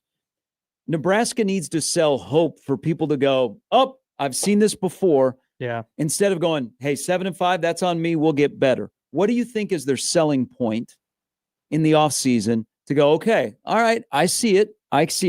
Okay, I'm back for you in 2026. Young roster, which he alludes to a lot, and I'm talking like 39 sophomores, redshirt freshmen, and freshmen on that. I think the last two deep, you could count them up.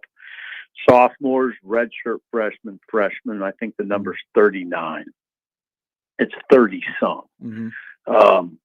So I think that just overall, you have a lot of youth on the roster. I think you could also point to, you kind of point to Emmett like he did yesterday and say, look, this is the kind of development that's possible here. And we need a lot of guys to kind of do what Emmett did. Nobody was expecting Emmett to be the best running back in the Big Ten. Nobody. Maybe Emmett, but not, and Holgorsen loved him. Holgorsen was right about this. He loved him in August. He was saying all those wonderful things about him. I was still very skeptical. And Emmett proved a lot of people wrong. But yeah, that I think it's mainly that. Also, okay, now we got a GM who's in place, who wasn't in place the last portal go around. When they were adding guys last December, you You didn't have a GM. Mhm. Now you have a GM to help organize and help manage all of that. And you can always point to the portal as a place of hope. And okay, I mean, while we're at it, I think you can sell the fact that you have money. Mhm. You are in that $25 million range where you can compete in that range. You have 16 million. It's got the rev share number is going to be 16 million, and you probably have close to 10 million of money ready to use on guys. So you're at a good number. So, and then, I don't have to talk about the facilities you have, but I mean, since you're asking, yeah, you have these unbelievable facilities. I mean, unbelievable. So there's still a lot. And let's face it, they're not 5-7. Okay. They're 7-5. This isn't a disaster. And I kind of feel bad sometimes because I think I contribute a little bit to the portrayal of it as being worse than it is. All I said was that if you didn't beat Iowa, it was going to be harder to sell progress. Doesn't mean you can. It just is harder now. Yeah. I wouldn't say disaster. I don't think this year was a disaster by any means, and that's not what you're saying. It's just those last two games are going to stick for a while. And, you can fix some of the things that led to that, but and one of them being Iowa, you're like, okay, that's what we were building towards to win those kind of trench games. I just think it's underwhelming. It's a very nondescript season. Just 7-5, some really great performances, including an unbelievable performance by a running back, but kind of nondescript, Sip. That's how I would describe it. Yeah. I mean, if you just say your best wins are against Cincinnati and Northwestern, there's not much to say, right? That's it. Those are your best wins. Sip, if I was a fan, right? So this isn't me saying it, but I'm just a fan here, and I'm asking you. You know what? Matt Rule said the D-line was going to be great. It wasn't. He said at the Big Ten media, it's Big Ten Media Day. He said, hey, I'm excited about my D-line. Everybody talking about my D-line. My D-line's going to be hell on wheels. He said that. He hyped up running back too. Hey, I really like what we have behind him in the running back room. He talked about all these different things, right? And they had a very manageable schedule. They played the best teams at home, all that stuff, and they still went 7-5. I'm not going to buy the words that Matt Rule says to me anymore until I see the product on the field. If a fan said that to you, what would your response be?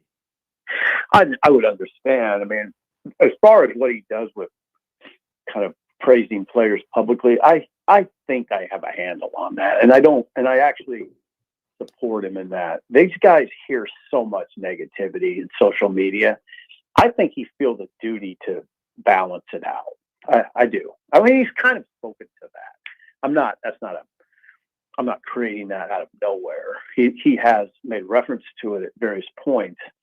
That it, if we're continually, we media fans, people in social media, which is pervasive in the society, are forever questioning, for instance, Mekhi Nelson's ability, and they don't have the narrative, they don't have a sufficient backup, and that the D line is undersized and it's going to be a problem. That's all they hear. Yeah, it can become a psychological problem, but it maybe helps a little bit if the head coach is at a podium say, no, I got confidence in those guys.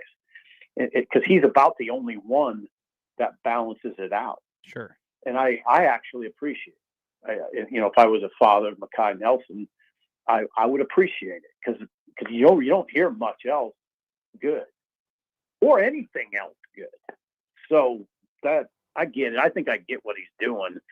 And I do think there's times where it's legit, where he does talk. Like I say the talk about Emmett, where I expressed my skepticism, and I was expressing it with Emmett, not so much publicly, but to the guys, I'd say, come on, man, he's not that good, in August.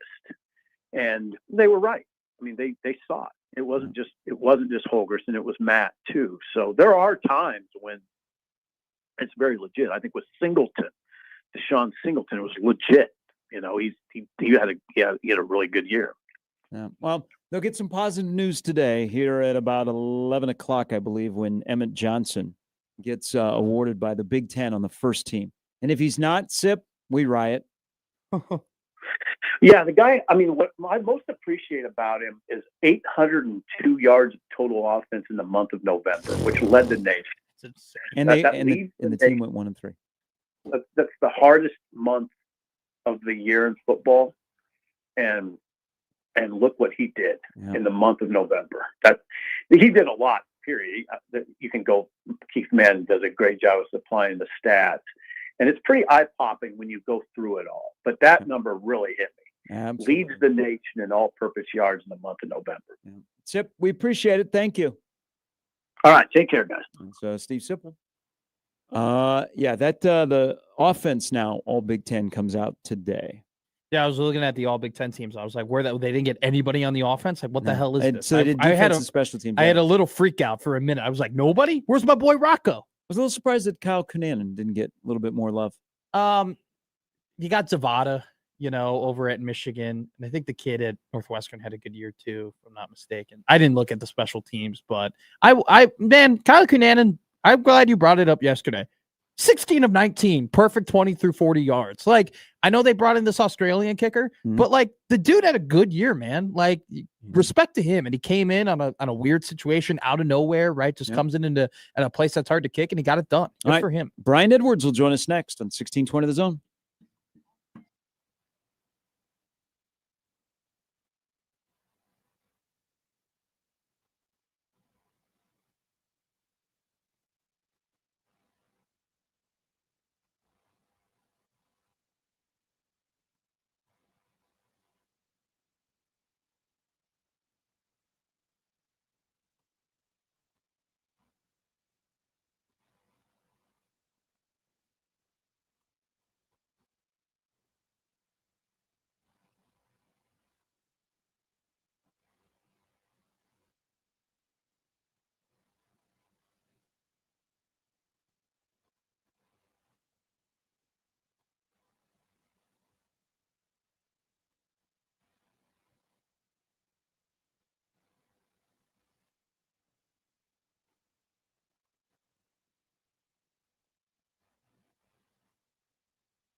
All right, let's welcome in our good friend, Brian Edwards, who's got a brand new football coach in Gainesville, senior handicapper at Vegas Insider, majorwager.com. Great website. All your information is there. Good morning, Brian.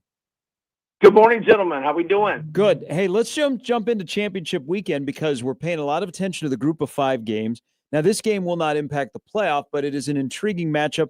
Let's first start Jacksonville State and Kennesaw State.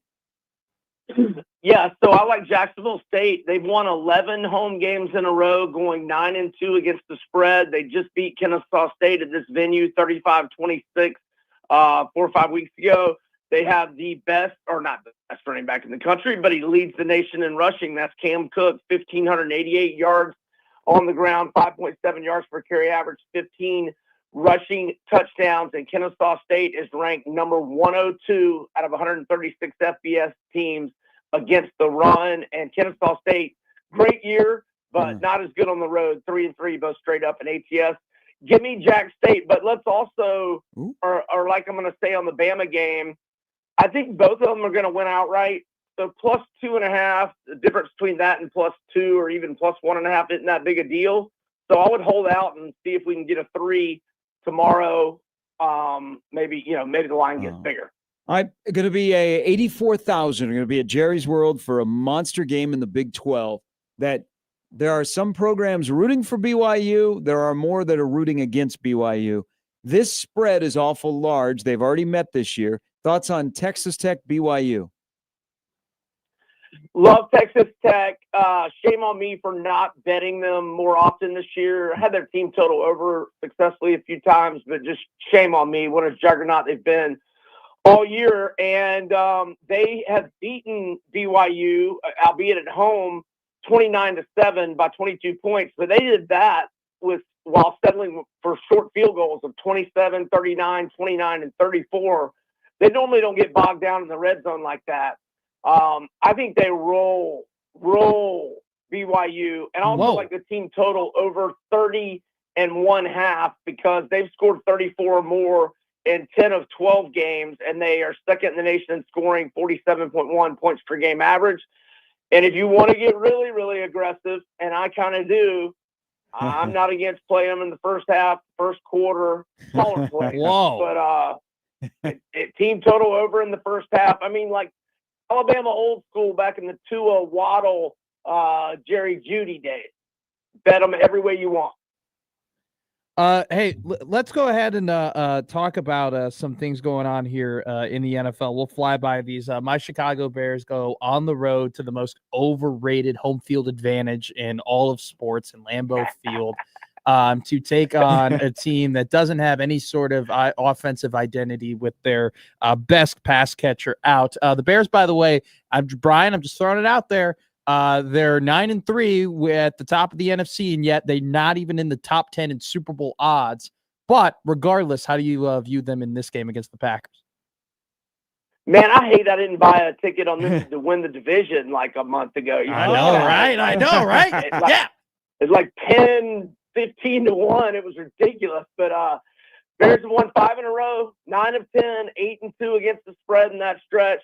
They're just playing fantastic football. Let's buy the half point to 7, and let's get a little that's the main play, but a little baby sprinkle, if you will, on the money line as well. This team's on fire. Hey, not just a baby sprinkle. I've been making plenty of money on that money line Bears baby. All right, always bet on your favorite team. I finally got a little bit last week. Nice, the baby play, but hey. yeah, I mean, I've had the Bears back-to-back weeks now, and I've enjoyed it. All right, let's talk about this big game tonight. I mean, look, the Cowboys are surging, right? They were the worst. They still are 31st in points against per game, but over their last 3 contests, they're 17th in points against per game. They take on a Detroit Lions team that their identity the last couple of years have been the run with Montgomery and Jahmyr Gibbs. They haven't been able to get it going. Can they turn it around, Mr. Edwards?